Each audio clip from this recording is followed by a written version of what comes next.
Hello friends, आज की class में हम लोग एक अपना मॉक टेस्ट डिस्कस करेंगे। ये क्वेश्चन वही क्वेश्चन है जो आप लोगों ने टेलीग्राम ग्रुप पर भेजा था कि इन क्वेश्चनों को बता दीजिए। तो सबसे पहले हम उन क्वेश्चनों को डिस्कस करेंगे और ये सारे बुक के प्रश्न हैं। तो जिन भी टाइप के प्रश्न को आपको दिक्कत होगी लगाने में, उनको नोट कर लेना और उन पर अच्छे से आपको प्रैक्टिस कर लेना है एग्ज़ाम के पहले से, ठीक है ना। तो आइए शुरुआत करते हैं पहले प्रश्न से।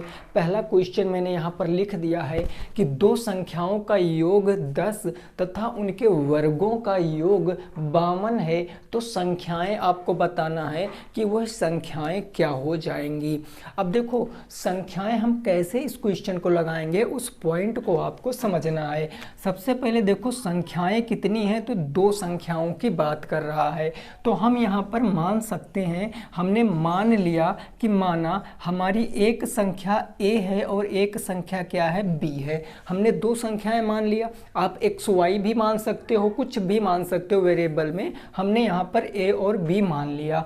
अब प्रश्न के अनुसार अगर हम चलेंगे अकॉर्डिंग टू क्वेश्चन, तो प्रश्न क्या कह रहा है, ये कह रहा है कि उनका योग, योग मतलब क्या होता है, प्लस, यानी a प्लस b हमको दिया गया है। और कितना दिया गया है, तो 10 दिया गया है। ये पहली बात दी गई है। दूसरी बात कहा गया उनके वर्गों का योग। वर्गों का योग का मतलब आपको दिया गया है, इनका a का वर्ग करोगे तो a स्क्वायर आएगा, b का वर्ग करोगे तो b स्क्वायर आएगा। और इसकी वैल्यू आपको कितनी दी है, 52 दी गई है। तो ये a square plus b square आ गया 52।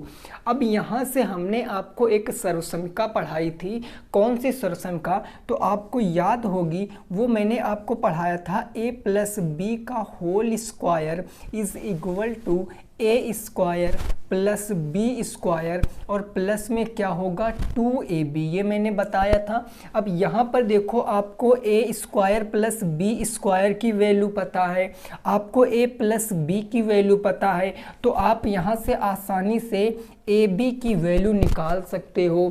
जब ab की वैल्यू निकलेगी तो हम माइनस वाली सर्वसंख्या लगा के a माइनस b की वैल्यू निकाल लेंगे, फिर कंपैरिजन कर लेंगे और हम चीज़ों को सॉल्व कर सकते हैं। हमने इसको मान लिया कि ये हमारा समीकरण नंबर 1 है, ठीक है। अब अगर मैं यहाँ पर वैल्यू रखूँगा तो आप देखो, इसके स्थान पर मैं 10 रख दूँगा तो ये 10 का स्क्वायर हो जाएगा। और ये इसके स्थान पर मैं कितना रख सकता हूँ, 52, ये हो जाएगा 52 प्लस में ये हो जाएगा 2ab। इतनी बात आपकी समझ में आ गई होगी। 10 का स्क्वायर होता है 100 और ये प्लस के 52 इधर आ जाएगा तो माइनस के 52 हो जाएगा, बराबर इस तरफ बच गया आपका कितना, 2ab, है ना। तो अब आप देखो कि 2ab की वैल्यू कितनी आ जाएगी, तो यहाँ पर 100 में से 52 जाएगा तो 48 बच जाएगा, यानी ये बच गया 48। और ये 2 से उधर डिवाइड कर देगा तो ये आपका चला जाएगा, ab की वैल्यू कितनी आ गई, 24, यानी ab कितना आ गया, 24 आ गया। अब एक काम और करना है, क्या करना है कि a प्लस b की वैल्यू पता है। यदि आपको a माइनस b की वैल्यू पता चल जाए तो आप इस क्वेश्चन को सॉल्व कर सकते हो। तो उसके लिए हम क्या करेंगे, हमने आपको एक माइनस वाली भी सर्वसंख्या पढ़ाई थी, a माइनस b के होल स्क्वायर, और ये क्या होता था, a square plus b square minus में 2ab, यही ना होता था। आसानी से निकाल लोगे भाई, ab की वैल्यू आपको पता है 24 है और a square plus b square की वैल्यू पता 52 है, तो हम a माइनस b आसानी से फाइंड आउट कर सकते हैं। यानी ये हो जाएगा a माइनस बी का होल स्क्वायर बराबर, यहाँ इसके स्थान पर मैं 52 रखूँगा, माइनस में 2 इंटू ab, देखो कितना आया, ab आ गया है 24, से हमने 24 रख दिया। तो a माइनस बी का अगर मैं स्क्वायर कर दूंगा, ये स्क्वायर हो गया, तो भाई 52 में से 24 दूना 48 जाएगा तो 4 बच जाएगा, और ये स्क्वायर अगर उधर जाएगा तो ये रूट में आ जाएगा। यानी हम कह सकते हैं कि a माइनस बी बराबर कितना आ गया, √4 का मतलब 2, और ये हमारा बन गया समीकरण नंबर 2। ये था समीकरण 1 और ये था समीकरण 2। अब यहाँ से आप आसानी से क्वेश्चन लगा सकते हो। कैसे, तो ज़रा उस बात को आपको समझना है। आपके पास है a प्लस बी बराबर कितना, तो a प्लस बी बराबर है 10, और a माइनस बी बराबर आपने कितना लिखा है भाई, तो 2, ये 2 हो गया। अब आप जब इसको सॉल्व करोगे तो प्लस माइनस यानी b खत्म हो गया और 2a बराबर कितना आ जाएगा, 12 आ जाएगा। अब a की वैल्यू निकालोगे तो 2 छन कितना हो गया, 12। a की वैल्यू अगर 6 आ गई है तो किसी भी समीकरण में मान रखकर हम b की वैल्यू निकाल सकते हैं। अरे बोलो, निकाल सकते हैं ना। यानी अगर हम पहले समीकरण में रखें तो हम a प्लस बी में कितना रख सकते हैं भाई, a प्लस बी जो आपका a प्लस बी दिया गया है 10, a बराबर 6 रखेंगे तो ये प्लस के b बराबर 10 यानी b बराबर कितना आ जाएगा, 4 आ जाएगा। ये क्वेश्चन का आंसर है। यानी a और b का मान पता चल गया और यही हमने क्या माना था, संख्याएं माना था। भाई a का मान कितना आ गया, 6, पहली संख्या 6 थी। b दूसरी संख्या क्या हो गई, 4, ये दूसरी संख्या 4 हो गई। यानी 6 और 4 वह नंबर हैं जिनको ऐड करेंगे तो 10 आएगा और जिनके वर्गों को ऐड करेंगे तो 52 आएगा। भाई 6 का स्क्वायर 36, 4 का 16, 36, 16, 52 आ जाएगा। यानी बिल्कुल सेटिस्फाई कर रही हैं हमारी संख्याएं, तो नोट कर सकते हो। नेक्स्ट पे पहुंचेंगे प्रश्न संख्या नंबर 2 पर, इसको आप नोट कर लीजिए। ठीक है ना भाई, क्लियर बात हो गई, कोई दिक्कत नहीं है, ठीक है ना। चलो अगला प्रश्न देखेंगे हम, प्रश्न संख्या नंबर 2। देखिए ऐसे प्रश्न पेपर में आते हैं तो आपको घबराना नहीं है, बस बेसिक सी सरसमिका आपको ये याद रखनी है। इन्हीं पर बेस्ड आएगा क्वेश्चन तो आएगा, बाकी मैं सारे टाइप के क्वेश्चन आपको करा रहा हूँ, ठीक है ना। देखिए अब नेक्स्ट मैं क्वेश्चन लिखूंगा, आपको उसको पहले पढ़ना है, उसकी लैंग्वेज समझना है, देन फिर आपको क्वेश्चन को सॉल्व करना है। क्वेश्चन नंबर 2 देखिए, प्रश्न संख्या 2 क्या कह रहा है जरा उसको समझो। ये क्वेश्चन नंबर 2 कुछ इस प्रकार से है। ये कह रहा है भाई, ये कह रहा 2 संख्या के वर्गों का अंतर 180 है। क्वेश्चन है दो संख्याओं के वर्गों का अंतर, 2 संख्याओं के वर्गों का जो अंतर है, वर्गों का अंतर वो आपको दिया गया है। कितना दिया गया है भाई, तो वो दिया गया है 180, 180। और दिया गया है छोटी संख्या का वर्ग, छोटी संख्या का जो वर्ग है, छोटी संख्या का जो स्क्वायर है वो बड़ी संख्या का कितने टाइम्स है, बड़ी संख्या का कितने गुना है भाई, तो बड़ी संख्या का 8 गुना है। बड़ी संख्या का हो गया 8 गुना 8 टाइम। तो आपसे पूछा है संख्या बताओ, तो वह संख्या आपको बताना है कि संख्या क्या होगी, वही ज्ञात करना है आपसे, है ना। 2 संख्याओं के वर्गों का अंतर 180 है, छोटी संख्या का वर्ग बड़ी संख्या का 8 गुना है, तो आपको बताना है संख्याएं क्या होगी। ठीक है, अब देखो मैं आपको इस क्वेश्चन को बताता हूँ। क्वेश्चन इंपॉर्टेंट है, लैंग्वेज आपको समझना है, बाकी इस क्वेश्चन में ज़्यादा कुछ आपको नहीं समझना। देखो 2 संख्याएं होंगी, 2 संख्याएं कोई भी हो सकती हैं। हम यहाँ पर सपोज कर लेंगे, मान लेंगे कि जो माना हमारी 2 संख्याएं हैं, एक a है और एक b है। ठीक है, अब क्वेश्चन कह रहा है कि 2 संख्याओं के वर्गों का योग। अगर मैं प्रश्न के हिसाब से चलूंगा तो पहली लाइन प्रश्न की पढ़ो, वो कह रहा वर्गों का योग means a square plus b square. ये कितना दिया गया है, तो 180 दिया गया है। ये पहली बात दो हमें क्वेश्चन में दे रखी है। दूसरी बात कह रहा छोटी संख्या का वर्ग बड़ी संख्या का 8 गुना है। अच्छा, छोटी बड़ी है तो हम मान लेते हैं कि a जो है ये हमारी छोटी संख्या है और b जो है ये हमारी बड़ी संख्या है। ये बात हमने मान ली। आप b को भी छोटा मान सकते हो, a को भी बड़ा कर सकते हो, उससे कोई फर्क नहीं पड़ेगा। हमने माना a छोटी है b बड़ी है, तो क्वेश्चन कह रहा छोटी संख्या का वर्ग, यानी अगर मैं a का वर्ग कर दूं तो बड़ी संख्या 8b है, ये 8b के क्या हो जाएगा, बराबर हो जाएगा। अरे होगा, क्योंकि छोटी संख्या का वर्ग बड़ी संख्या का 8 गुना है। तो संख्या आपको बताना है। आपको क्या बताना है, संख्या बताना है। अब आप यहाँ पर चीजें समझो। यदि मैं इस समीकरण का नाम 2 रख दूं और इस समीकरण का नाम मैं 1 रख दूं, तो मैं यहाँ पर समीकरण जो 2 है, समीकरण 2 की वैल्यू, समीकरण 2 का मान हम समीकरण 1 में रख सकते हैं कि नहीं रख सकते हैं। समीकरण 2 का मान समीकरण 1 में रख दे, जहाँ पर ए स्क्वायर है वहाँ हम 8b रख देंगे। यानी ये हमारा था ए स्क्वायर प्लस में बी स्क्वायर और बराबर कितना था 180 था। यानी ए स्क्वायर के स्थान पर हम कितना फिल कर सकते हैं 8b। तो हमने कहा भैया 8b और प्लस में हो गया बी स्क्वायर बराबर हो गया 180। 180 को हम इधर ले आएंगे तो हम इसको बिल्कुल सीक्वेंस में लिख लेते हैं, बी स्क्वायर प्लस में 8b और माइनस का 180 बराबर उस तरफ क्या बच गया 0 बच गया। अब ये क्या बन गया, ये आपकी क्वाड्रेटिक इक्वेशन बन गई, द्विघात समीकरण बन गया।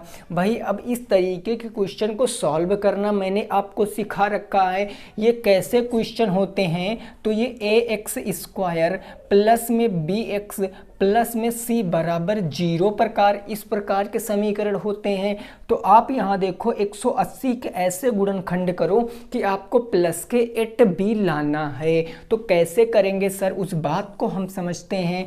यानी हम कह सकते हैं जो b स्क्वायर है उसके बाद 8b को हम लिख सकते हैं 10। भाई 10 8 80 होता है ना, ये 18 दहम्मा 180, ये बिल्कुल सही बात है। यानी 18b और माइनस कर देंगे हम 10b और फिर है माइनस का 180 बराबर के 0। ये बात कैसे मैंने लिखी, क्योंकि 18 दहम्मा 180, 180 आना चाहिए और यहाँ हमको प्लस में 8 चाहिए था, तो हमने प्लस वाली संख्या को बड़ा कर दिया। अब 4 पद हो गए, 2-2 के पेयर बना के क्या ले लेंगे, कॉमन ले लेंगे। भाई इधर कॉमन b मिल रहा है तो ये b से एक b कट गया, b प्लस के 18 एक ब्रैकेट में, इधर कॉमन माइनस का 10 मिल रहा है, माइनस का कॉमन लिया तो ब्रैकेट के अंदर का चिन्ह बदल जाएगा, b प्लस 18 बराबर 0 हो गया। दोनों में कॉमन आपको b प्लस 18 दिख रहा होगा, ये हो गया और एक ब्रैकेट में बचा आपका b माइनस के 10 बराबर 0। अगर दोनों के बराबर 0 है तो हम कह सकते हैं कि b प्लस 18 बराबर 0 होगा। यानी b की एक वैल्यू कितनी आ जाएगी, माइनस का 18 आ जाएगी। और यहाँ पर b माइनस के 10 बराबर 0, तो इसकी वैल्यू हम b बराबर क्या कह सकते हैं, 10 कह सकते हैं। b की बराबर 10 आ गया, b बराबर माइनस 18।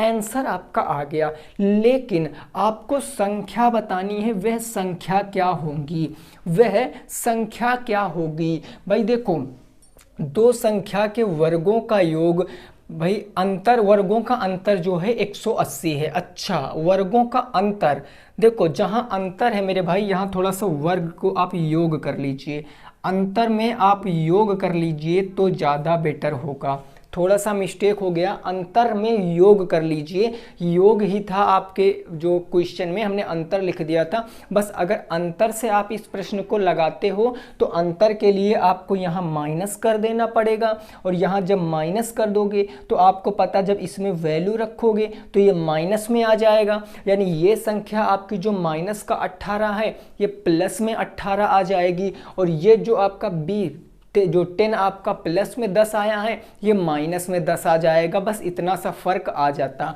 अगर यहाँ अंतर होता, डिफरेंस, बट क्वेश्चन में योग है इसीलिए हमने इस चीज़ को पूरा योग से लगाया। तो आपको यहाँ पर थोड़ा सा करेक्शन करना है, यहाँ पर आपको योग लिख लेना है, ठीक है ना। चलिए, तो ये आपका आंसर आ गया माइनस 18 और प्लस के 10। अब आपको उत्तर कौन सी संख्या बतानी, जो पॉजिटिव होगी, यानी ये आपका राइट आंसर आ जाएगा 10 आपके क्वेश्चन का राइट आंसर हो जाएगा, ठीक है ना। अब देखो, मैं थोड़ा सा आपको क्लियर कर दूं, अगर यहाँ डिफरेंस होता, अगर यहाँ अंतर होता तो हमने जहाँ प्लस लगाया वहाँ माइनस आता।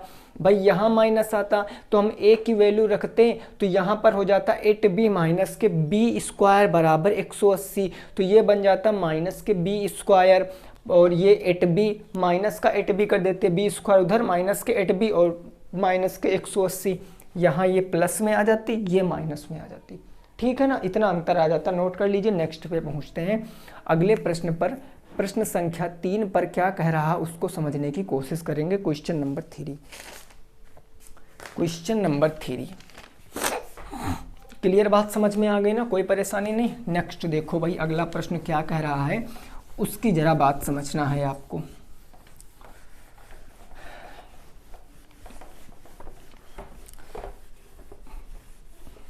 क्वेश्चन नंबर होगा अब हमारा 3, है ना। देखिए प्रश्न संख्या 3 क्या है, जरा उस बात को समझिए। क्वेश्चन नंबर 3 ये कुछ इस प्रकार से कह रहा है प्रश्न आपके पेपर। क्वेश्चन ऐसे है, क्वेश्चन है एक डायग्राम बना हुआ है, एक चित्र बना हुआ है, ठीक है ना। ये ऐसे एक फिगर बना हुआ जिसका नाम है ए, बी और सी। उसके बाद इसमें एक लाइन है, ऐसे करके एक लाइन है जो बिंदु डी और बिंदु ई पर क्रॉस कर रही है। ये भुजा दिया गया है 1.5 सेंटीमीटर, ये भुजा दिया गया है 1 सेंटीमीटर, ये 1.5 सेंटीमीटर है ना।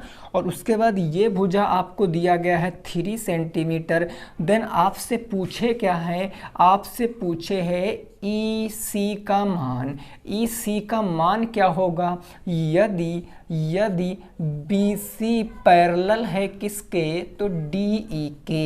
ये क्वेश्चन में दिया गया है और इसकी आपकी वैल्यू पूछे है। इस तरीके के मैंने 2 क्वेश्चन लिए हैं, आपके बुक में केवल यही एक प्रश्न था, बट मैंने एक क्वेश्चन और इससे क्रिएट कर लिया है बिल्कुल ऐसे फिगर से, ताकि मैं आपको चीज़ें बिल्कुल अच्छे से एक्सप्लेन कर सकूं। अब देखो यहाँ पर बात होती क्या है, मैंने इस पर एक सेशन भी पूरा लिया हुआ है, इस टॉपिक के ऊपर पूरा एक सेशन मैंने लिया है। इसको बोलते हैं कंसेप्ट ऑफ सिमिलरिटी, है ना, यानी कि समरूपता के ऊपर ये क्वेश्चन है। तो समरूपता के ऊपर क्वेश्चन है, कैसे लगाएंगे उस बात को समझना है। देखो ये भुजा जो डी ई भुजा है, ये भुजा इस भुजा के पैरेलल है, इस भुजा के पैरेलल है। ये चिन्ह जो है पैरेलल का होता है, मीन्स समांतर है। तो अगर ये भुजा इस भुजा के समांतर है तो करस्पॉन्डिंग साइड जो होती हैं वो बराबर हो जाती हैं। करस्पॉन्डिंग का मतलब संगत भुजाएं। अब यहाँ से आपको 2 त्रिभुज दिख रहे होंगे। कौन कौन से 2 त्रिभुज, तो आपको एक छोटा वाला त्रिभुज दिख रहा होगा, ऐसा वाला, है ना, और आपको एक बड़ा वाला त्रिभुज दिख रहा होगा। भाई 2 त्रिभुज आपको दिख रहे होंगे। समझना यहाँ से क्वेश्चन आ सकता है, एक बार ये आया हुआ ये प्रश्न मैं करा रहा हूँ, ठीक है ना। इसका नाम छोटे वाले का क्या हो जाएगा, ए डी और ई, इसका नाम हो गया ए डी और ई। और बड़े वाले का पूरा नाम क्या होगा, ए बी और सी। ये बड़े वाले का नाम होगा ए बी और सी, ठीक है ना। अब आप देखो यहाँ पर आपसे पूछा क्या गया है, ई और सी का आपसे पूछा गया इसकी वैल्यू क्या होगी। तो मेरे भाई आपको याद क्या रखना है, अगर ये भुजा इस भुजा के पैरेलल हो गई, यानी कि ये भुजा इस भुजा के पैरेलल है, तो ये दोनों त्रिभुज क्या होंगे, समरूप हो जाएंगे। कैसे हो जाएंगे, आप देखो यहाँ पर ये एंगल इसमें कॉमन है, ये दोनों त्रिभुजों में एंगल जा रहा है। भाई आप खुद से देखो, इसमें भी एंगल ए है और इसमें भी एंगल है, दोनों में ये एंगल क्या हो गया, बराबर हो गया। उसके बाद आप देखो ये एंगल इस एंगल के बराबर होगा। क्यों होगा, क्योंकि ये करस्पॉन्डिंग एंगल हैं, संगत कोण हैं। ठीक उसी प्रकार ये एंगल इस एंगल के बराबर हो जाएगा, क्योंकि जब 2 एंगल आपस में बराबर हो गए तो तीसरे को तो अपने आप बराबर होना पड़ेगा। तो बस ये क्या हो गए, सिमिलर हो गए। यानी हम यहाँ से कह सकते हैं कि जो त्रिभुज हमारा ए डी और ई, नीचे लिखते हैं थोड़ा सा भाई, हम कह सकते हैं जो त्रिभुज हमारा ए डी और ई है ये सिमिलर है। सिमिलर का मतलब एक ऐसा चिन्ह लगता है, ठीक है ना। इसके नीचे अगर मैं 2 लाइन लगा दूंगा तो ये कॉन्ग्रेंस हो जाएगा, मतलब ये सर्वांगसम हो जाएगा। लेकिन मैंने लाइनें नहीं लगाई, मीन्स ये सिमिलर, समरूपता का ये चिन्ह होता है।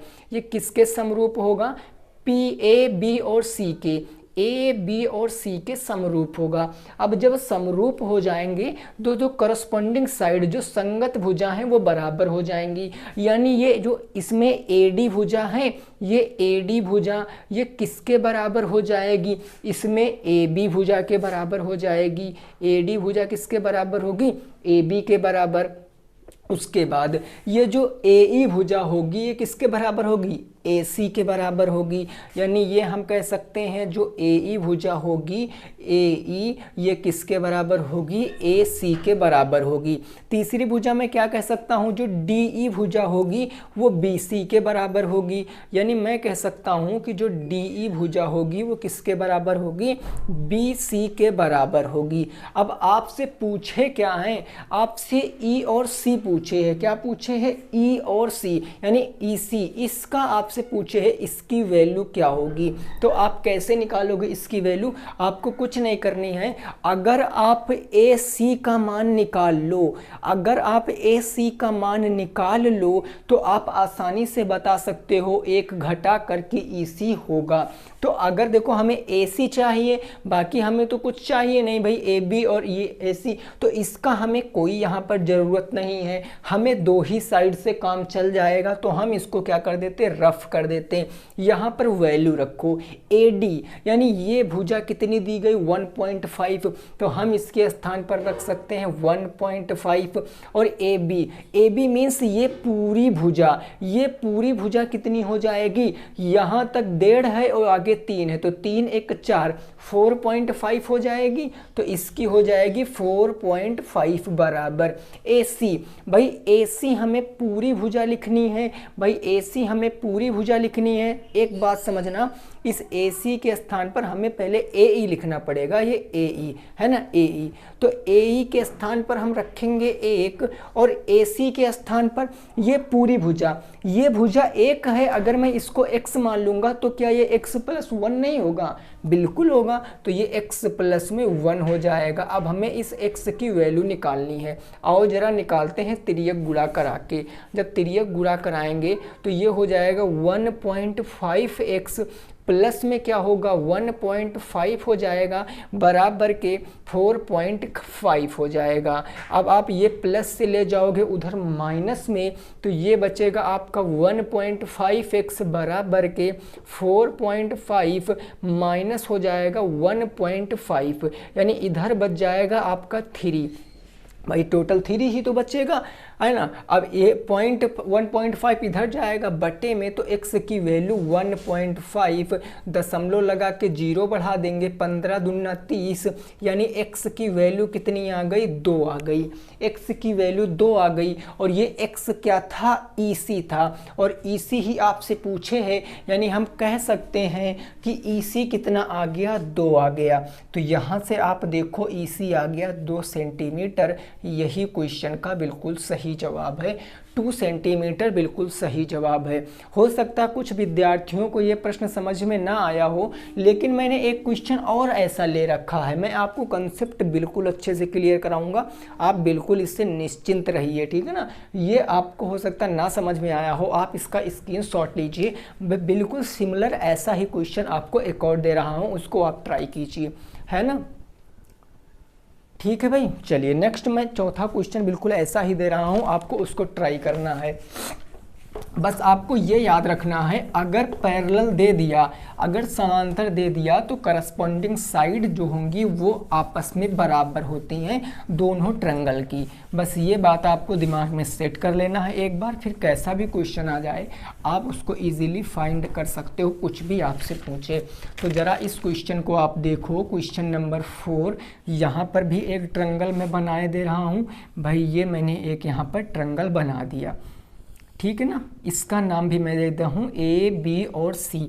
यहाँ से भी आपका एक लाइन गई है, ये है ई पर और ये है डी पर, ठीक है ना, ये लाइन गई है और इसमें आपको वैल्यू दे रखा है, ये वैल्यू दे रखा है, ये डी बी ये है 7.2 सेंटीमीटर और इधर की आपको दिया 5.4 सेंटीमीटर, 5.4 सेंटीमीटर, ये दिया है 1.8 सेंटीमीटर। तो आपसे पूछे क्या है, आपसे पूछे AD का मान, आपसे पूछे तो AD इज इक्वल टू क्या होगा, और आपको दिया है कि यदि ये जो DE भुजा है ये पैरेलल है किसके, BC के। तो ये बात आपको दी गई है और आपसे AD पूछा है। एक बार ट्राई कीजिए खुद से, दो ट्रायंगल बन रहे हैं, जो करस्पॉन्डिंग साइड होंगी वो आपस में इक्वल हो जाएंगी। एक बार ट्राई कीजिए, फिर मैं आपको कराता हूँ, ठीक है ना। चलिए देखो साथ में करते हैं हम लोग। अब यहाँ से दो ट्रायंगल बन रहे हैं भाई, एक तो छोटा वाला हमने बना लिया। देखो मैं अलग से ट्रायंगल इसलिए बना के बता रहा हूँ ताकि आप समझ जाओ, वैसे आप यहाँ भी बता सकते हो क्रॉस करके कि कितना आंसर आएगा। और एक बड़ा वाला मैंने ट्रायंगल ऐसे बना लिया, बड़े वाले का नाम है ABC, 3 वर्टेक्स हो गए A B और C, और इसके 3 वर्टेक्स होंगे A D और E। आपको पता है कि ये जो DE भुजा है ये किसके पैरेलल है, BC के पैरेलल है, ये BC के पैरेलल है। तो आप देखो यहाँ पर दोनों में एंगल A कॉमन है, दोनों में एंगल कॉमन है, ये देखो दोनों में एंगल A क्या है, कॉमन मिल गया। जब एंगल कॉमन एक हो गया, ये इसके पैरेलल है, तो ये एंगल किसके बराबर होगा, इसके बराबर हो जाएगा। अगर दो एंगल बराबर हो गए तो तीसरा अपने आप क्या हो जाएगा, बराबर हो जाएगा। तो ये क्या हो गया, सेटिस्फाई हो गया एंगल एंगल से। यानी हम कह सकते हैं कि जो हमारा त्रिभुज ADE है वो सिमिलर होगा किस त्रिभुज के, तो ABC के, इस त्रिभुज के सिमिलर होगा।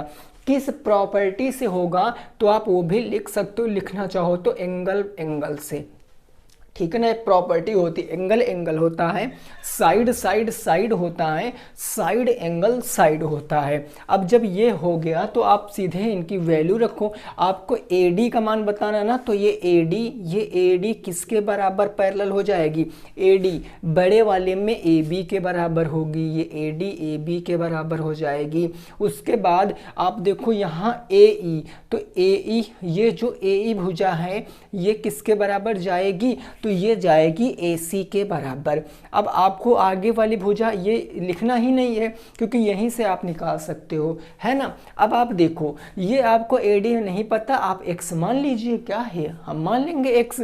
यहाँ पर अगर मैं वैल्यू रखेंगे भाई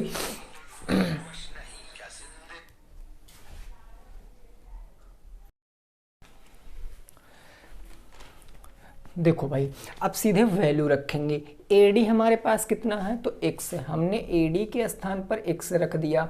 अब AB कैसे रखेंगे, देखो ये 1.2 है और ये x है, तो टोटल कितना हो, 7.2 है और ये x है, तो टोटल x प्लस 7.2 हो जाएगा। यानी ये हो जाएगा x प्लस 7.2 हो जाएगा निश्चित तौर पे, है ना भाई। देखो ये x माना हमने, तो ये पूरी हमें लंबाई लेनी है ना, तो ये 7.2 हम इसमें ऐड कर देंगे क्योंकि ये AB, देखो AB कंसीडर करना है हमको, ये x तो इसमें ऐड कर, समझ रहे हो ना। अब यहाँ AE देखो, AE कितना है, आप देखो 1.8 है, तो AE के स्थान पर हमने 1.8 रख दिया। और AC कितना है, AC टोटल ऐड करो तो 8 4 12 के 2 हासिल 1 आ गया, और ये आ गया 5 1 6 1 7 7.2 आ गया। अब आसानी से आप यहाँ गुणा करा के अपना आंसर निकाल लो।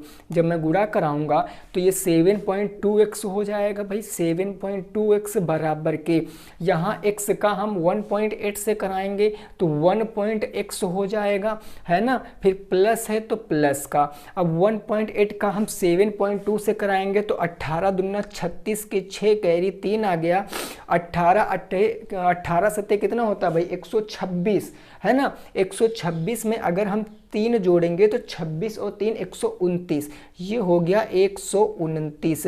कितने अंक बाद 0 लगेगा, पॉइंट लगेगा, तो 1 और 1 2 अंक बाद, ये 2 अंक बाद। अब ये जाएगा इधर तो सब्ट्रैक्ट हो जाएगा, है ना। तो ये 7.2 माइनस के 1.8 करेंगे तो कितना आ जाएगा, 18 दूना 36 18 3 54, यानी ये आ जाएगा 5.4x इज इक्वल टू 12.96। अब ये 5.4 गुणे से इधर हम बटे में कर देंगे, अब इसको हमें केवल सॉल्व करना है, अपना आंसर ले आएंगे। दशमलव से दशमलव भाई एक जीरो लगा लेंगे क्योंकि ऊपर 2 जीरो हैं। अब कितनी बार जाएगा आप अब देख लो कितनी बार जाएगा भाई। 2 से काटो, 2 छंग 12, 2 चौके 8, 1 बचा, 2 अट्ठी 16। 2 से काटेंगे, 2 दूनी 4, 2 सत्ती 14, ये हो गया। अब कितनी बार जाएगा, अब इसको आप जब सॉल्व करोगे तो पॉइंट में चीज़ें आएंगी, आप आसानी से कर सकते हो। 3 से इसको काट लो एक बार, तो 3 एक कम 3 दूनी 6, 3 एक कम 3, 3 छंग 18, नीचे काटोगे 3 9 27। अब ये किससे कटेगा भाई, 6 से कट सकता है ना, बिल्कुल। 6 से काटोगे तो 6 त्रिक 18, 6 चाह के 36, नीचे 6 से काटोगे तो 6 एक कम 6, 6 3 बचा, और 6 पंचे 30, 15, 15 बटे 36 बटे 15 करोगे तो 15 दूना 30, 15 चौके 60, 2.4 आ जाएगा। ठीक है ना, ये कितना आ जाएगा भाई 2.4। आप यहाँ से लिख सकते हो कि जो ये आ गया कितना आ गया 2.4 आ गया। बस यही उत्तर है 2.4। ठीक है ना, मैंने यहाँ पर थोड़ा सा ऐसे काट दिया है, आप समझ लेना। बस ये मैंने मेन डाटा लिखा है, आप इसको सॉल्व करोगे तो 2.4 ही आ जाएगा, है ना। नोट कर लीजिए। नेक्स्ट पहुँचते हैं अगले प्रश्न पर। नेक्स्ट देखेंगे अगला प्रश्न क्या कह रहा है और उसको समझने की कोशिश करेंगे। क्वेश्चन नंबर हो जाएगा 5। क्लियर बात हो गई ना, कोई परेशानी नहीं किसी भी दोस्त को।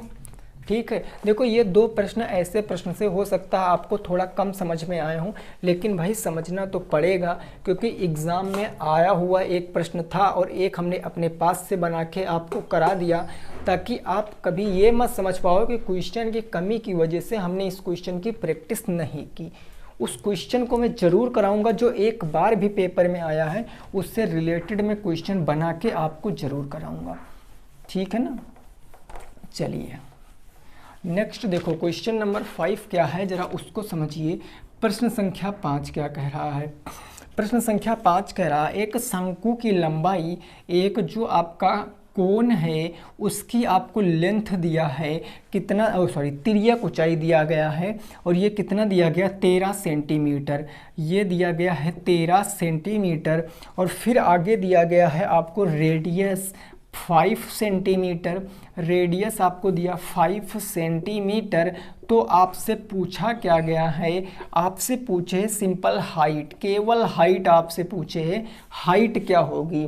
देखो ये जो L है ना, इसका मतलब होता है स्लंट हाइट, हिंदी में इसको कहते हैं तिर्यक ऊंचाई और इंग्लिश में कहते हैं स्लंट हाइट। ये रेडियस है, रेडियस को हिंदी में बोलते हैं त्रिज्या, है ना, और इंग्लिश में रेडियस। हाइट का मतलब ऊंचाई आपको निकालना है। तो अगर डायरेक्ट फार्मूला पता है तो ऐसे आप निकाल सकते हो, अदरवाइज आप फिगर को एक बार ड्रा कर लीजिए ताकि क्रिस्टल क्लियर हो जाए कि एक्चुअल में हमको निकालना क्या है। ये यहाँ से यहाँ तक R होता है और इसको अगर हम एपेक्स से मिला देते तो ये H होता है, ये स्लंट हाइट होता। ये आपको 13 दिया है, ये आपको 5 दिया, तो ये निकाल कर बता दोगे बिल्कुल आसानी से, क्योंकि आपको पता है कि L का फार्मूला क्या होता है, राइट एंगल ट्रायंगल की प्रॉपर्टी H स्क्वायर प्लस में R स्क्वायर, यही तो होता है आपको बिल्कुल। तो L बराबर आप यहाँ से अगर निकालोगे स्क्वायर इधर, तो ये हम इसको ऐसे भी रिप्रेजेंट कर सकते हैं H स्क्वायर प्लस में R स्क्वायर। आप कहोगे बिल्कुल सही बात है, 13 का स्क्वायर यहाँ हो जाएगा प्लस H हमें निकालना है और R मतलब 5 का स्क्वायर हो जाएगा। 13 का स्क्वायर 169, 5 का स्क्वायर 25, इधर माइनस हो जाएगा और ये बराबर हो जाएगा H स्क्वायर, यानी ये बचेगा आपका 144। स्क्वायर हटाओगे तो रूट आ जाएगा, यानी H बराबर रूट 144 मीन्स क्या आ जाएगा 12 सेंटीमीटर। क्वेश्चन का सही जवाब, यानी ये जो हाइट थी कितनी आ गई तो 12 सेंटीमीटर आ गई। ये सिंपल क्वेश्चन था, आपने लगा लिया होगा, ठीक है ना, 12 सेंटीमीटर। ठीक है, चलिए छोटा क्वेश्चन था तो हम बिना किसी देरी के अगले प्रश्न पे पहुंचेंगे, प्रश्न संख्या 6 पर, और उसको सॉल्व करेंगे। आपको कमेंट करके बताना है ज़रूर कि किस क्वेश्चन में आपको दिक्कत है, तो उस चीज़ को मैं आपको नेक्स्ट क्लास में ज़रूर कराऊंगा, ठीक है ना। अगला क्वेश्चन देखते हैं। अगला क्वेश्चन लिखा हुआ है कि एक वृत्ताकार मैदान के चारों ओर अंदर 4 मीटर चौड़ा रास्ता बना हुआ है। यदि मैदान की त्रिज्या 30 मीटर है तो मार्ग का क्षेत्रफल आपको ज्ञात करना है। एक बात आप याद रखना है इस क्वेश्चन में, खैर यहाँ तो मेंशन करके दिया गया है कि रास्ता अंदर बना है, लेकिन अगर क्वेश्चन में रास्ते का जिक्र नहीं है कि वो अंदर बना है कि बाहर बना है, तो 90% केसों में रास्ता अंदर ही बनता है, आपको रास्ते को अंदर ही बनाना पड़ेगा। ठीक है ना। तो शुरू करिए इस क्वेश्चन को, बताइए क्या आएगा इस क्वेश्चन का राइट आंसर। सबसे पहले हम देखते हैं कि जो मैदान है वो कैसा है, सर्किल टाइप का है, यानी वृत्ताकार है। तो मैं यहाँ पर एक वृत्ताकार मैदान बना लेता हूँ, ये हमारा वृत्ताकार मैदान हो गया। ठीक, और मैदान की त्रिज्या कितनी है, 30 मीटर। अब आपको पता है कि ये सेंट्रॉइड होगा, और सेंट्रॉइड से सरकमफेरेंस तक की दूरी को हम रेडियस त्रिज्या कहते हैं। यानी ये कितना है, तो ये आपको दिया गया है 30 मीटर, हमने लिख लिया 30 मीटर। अब इसके अंदर 4 मीटर चौड़ा रास्ता बना है, तो जो रास्ता है वो भी सर्किल के आकार का होगा, है ना। तो हम इसके अंदर 4 मीटर चौड़ा रास्ता बना लेते हैं। ये हमने समझ लिया कि 4 मीटर चौड़ा रास्ता है, यानी यहाँ हम अगर कह लें तो इसकी पूरी लंबाई कितनी होगी, 4 मीटर हो जाएगी। अब आपसे कहा है कि मार्ग इन द सेंस रास्ते का क्षेत्रफल आपको बताना है, पथ का क्षेत्रफल बताना है, तो कैसे बताएंगे। सबसे पहले हम क्या कर सकते हैं, सबसे पहले हम मैदान का क्षेत्रफल निकाल लेते हैं। तो आप यहाँ से हमें ये बताओ कि जो मैदान का क्षेत्रफल होगा वो क्या हो जाएगा, फील्ड का जो एरिया होगा वो क्या होगा। क्योंकि मैदान कैसा है, सर्किल के आकार का, तो सर्किल का एरिया क्या होता है, पाई आर स्क्वायर। पाई आर की वैल्यू रखेंगे 22/7 इंटू आर। आर कितना है, तो रेडियस आप देखो मैदान की कितनी है, 30 मीटर। यानी इस पूरे भाग का हम क्षेत्रफल निकालेंगे तो रेडियस हमारे सामने कितनी आएगी, 30। तो 30 इंटू कितना हो जाएगा भाई, 30 हो जाएगा, कोई दिक्कत नहीं। जब इसको हम सॉल्व करेंगे तो ये आ जाएगा 22 इंटू 3 तियाँ कितना हो गया, 9, यानी 900, और बटे कितना हो गया, वो हो गया 7। कोई प्रॉब्लम। अब इसको हम सॉल्व करेंगे तो आप देखो 9 दूनी 18, कैरी 1, 9 दूनी 18, 1 19, 198 पीछे 00 बट्टे में 7 मीटर स्क्वायर। हम इसको काटेंगे नहीं, है ना, ऐसे ही रखेंगे क्योंकि अभी हमें सब्ट्रैक्ट भी करना पड़ेगा। तो ये आ गया मैदान का क्षेत्रफल। अब ये मैदान का जो क्षेत्रफल है इसमें रास्ता भी इंक्लूड है। अब हम रास्ते का क्षेत्रफल नहीं देखेंगे, हम लिखेंगे इस बिना रास्ते का क्षेत्रफल। इसमें रास्ता जुड़ा हुआ है, आप देखो यहाँ से यहाँ तक की दूरी, मतलब इसमें 4 मीटर रास्ता जुड़ा हुआ, तो हम लिखेंगे कि बिना रास्ते का क्षेत्रफल कितना होगा। बिना रास्ता का क्षेत्रफल अगर मैं निकालूंगा तो उसका भी भाई कैसा होगा, एरिया पाई आर स्क्वायर हो जाएगा, यानी ये भी होगा पाई आर स्क्वायर।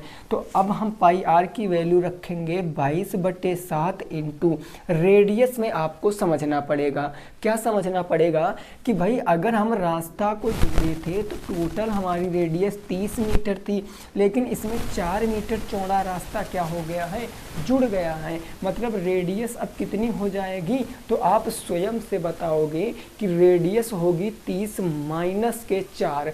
भाई ये पूरा रास्ता है, रास्ते के अंदर 4 मीटर क्या है, 4 मीटर रास्ता बना, तो 30 में से 4 घटाएंगे तो रेडियस कितनी आ जाएगी, 26 मीटर। यानी ये हो जाएगा 26 इंटू के कितना हो जाएगा, 26 हो जाएगा। जब हम इसको सॉल्व करेंगे तो ये आ जाएगा 22/7, ये 26 और 26 का गुणा करा लीजिए, 6 चाह के 36 के कितना हो जाएगा, 6 हासिल कितना आ गया, 3 6 दूनी 12 और 12 दूना हो गया 24, 24 में 3 जोड़ेंगे तो 27 हासिल 2, 2 दूनी 4, 4 2 6, यानी ये आ गया बेसिकली आपका निकल कर 22 इंटू 676 और बट्टे क्या हो गया 7 मीटर स्क्वायर। ये बिना रास्ते का क्षेत्रफल है और ये रास्ता सहित क्षेत्रफल है। अब आप एक बात हमें बता दीजिए, हम इसको कैसे आसानी से निकाल सकते हैं। अब आप यहाँ पर एक बात पर क्या गौर करो, आपने देखा रेडियस क्या थी, जो रेडियस थी वहाँ 30 थी और यहाँ रेडियस 26 हो गई। यहाँ पर भी 22/7 क्या है, कॉमन है, यहाँ 22/7 कॉमन है और यहाँ भी 22/7 कॉमन है। ये 22/7 किसकी वैल्यू होती, पाई आर की।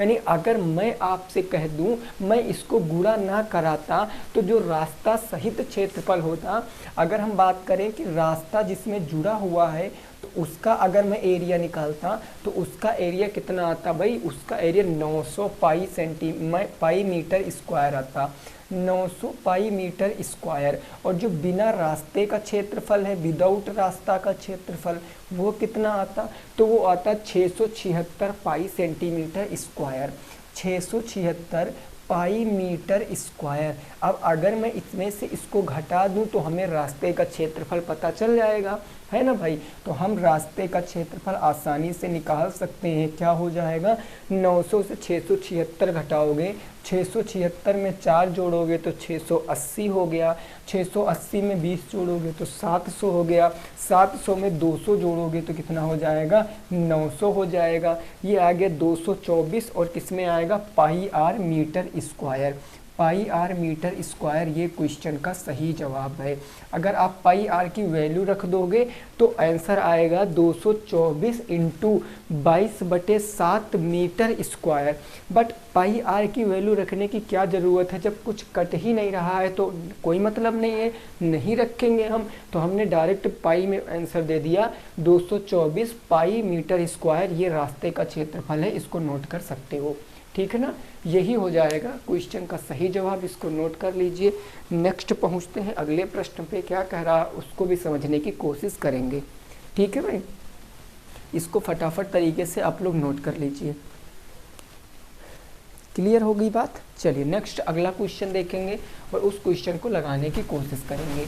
अगर आपको यहाँ पर पाई आर की वैल्यू रखना है तो रख के आप सॉल्व भी कर सकते हो, अगर पॉइंट में चीज़ें जाएंगी तो आप आंसर पॉइंट में भी दे सकते हो, ठीक है, उसमें कोई दिक्कत वाली बात नहीं है। नेक्स्ट अगला क्वेश्चन आपको सॉल्व करने की कोशिश करनी है। सारे क्वेश्चन इजी हैं, आसान हैं, आपको टेंशन नहीं लेनी है, ठीक है ना। देखो नेक्स्ट क्वेश्चन क्या कह रहा है, इस बात को आपको समझना है। अगला प्रश्न कह रहा है, ये कह रहा 4 to the power 2x, 4 to the power 2x is equal to 256। तो आपसे पूछा है कि x का मान क्या होगा। इस x का मान आपसे पूछा है कि क्या हो जाएगा, x जो पावर में लगा हुआ है। कैसे लगाएंगे आप इसको समझने की कोशिश कीजिए। 256 को 4 के रूप में तोड़ो, तोड़ सकते हो भाई। हमें ऐसे अगर नहीं पता है तो हम क्या करेंगे, इसका फैक्टराइजेशन कर लेंगे। 256 देखेंगे 4 की कितनी पावर है, तो हम इसको 4 से काटते हैं। 4 छंग 24, एक बच्चा 16, 4 चौके कितना हो गया 16। फिर 4 से काटेंगे तो 4 से कितना हो गया, 4 छंग 24, 16 बार में। 4 से काटेंगे 4 बार में और यहाँ 4 से काटेंगे तो 1 बार में। यानी जो 256 है उसको हम 4 टू दी पावर कितनी कह सकते हैं, 4 कह सकते हैं ना। यानी मैं इसको लिख सकता हूँ 4 की पावर 2x और इज इक्वल टू, ये 4 की पावर कितनी आ जाएगी 1 2 3 4, ये 4 की पावर 4 आ गया। अब देखो बेस बराबर हैं और जब भी बेस बराबर हो जाते हैं तो पावरें भी आपस में क्या हो जाती हैं, बराबर हो जाती। यानी बेस को अगर मैं यहाँ से छोड़ देता हूँ तो 2x इज इक्वल टू 4 बचेगा और x बराबर क्या हो जाएगा, 2 मल्टीप्लाई से बट्टे में चला जाएगा। यानी x इज इक्वल टू कितना आ जाएगा 2। ये क्वेश्चन का राइट आंसर है। x की वैल्यू कितनी आएगी, 2 आएगी, नोट कर सकते हो। ये टाइप मोस्ट इंपॉर्टेंट टाइप है, आपके पेपर में बन सकता है ऐसा क्वेश्चन, ठीक है ना। क्लियर हो गई बात। चलिए नेक्स्ट अगला क्वेश्चन देखेंगे। ऐसा ही प्रश्न है, आपको लगाने की कोशिश करना है जो अगला क्वेश्चन है, कोई दिक्कत नहीं यहाँ तक। चलिए अगला देखेंगे क्या कह रहा है, उसको ज़रा समझने का प्रयास करिए। नेक्स्ट क्वेश्चन ये कह रहा है आपके सामने 125 की पावर x 125 की पावर x और बराबर है आपका 3125। 3125। अब आपसे पूछे है कि x का मान क्या होगा, x का मान क्या होगा, ये आपसे पूछे है। देखो एक बात हमेशा याद रखना, हर कंडीशन में ज़रूरी नहीं कि ये दो, कि हम इसको इसके बराबर तोड़ लें या इसको इसके बराबर तोड़ लें, हर बार ऐसा पॉसिबल नहीं होगा। काफ़ी सारे ऐसे केस आएंगे कि इन दोनों को हमें किसी और बेस के रूप में बराबर करना पड़ेगा, क्योंकि 125 को आप क्या 125 3125 को 125 के रूप में तोड़ सकते हो, तो थोड़ा सा डिफिकल्ट लग रहा है। इसके लिए हम क्या करेंगे, हम आपको बताते हैं ये दोनों संख्याएं 5 से कट रही हैं, क्योंकि इकाई अंक पर 5 है, तो हम इसको क्या 5 की पावर में तोड़ सकते हैं। आइए देखते हैं। तो हम 125 को क्या कहेंगे अगर 5 की पावर में तोड़ेंगे, तो ये तो आपको याद ही होगा कि 5 की पावर 3 में हो जाएगा ना। 25 से काट दिया, ये 5 से हो गया और ये 5 से हो गया, यानी 125 कितनी बार आएगा, 5 की पावर 3 आएगा।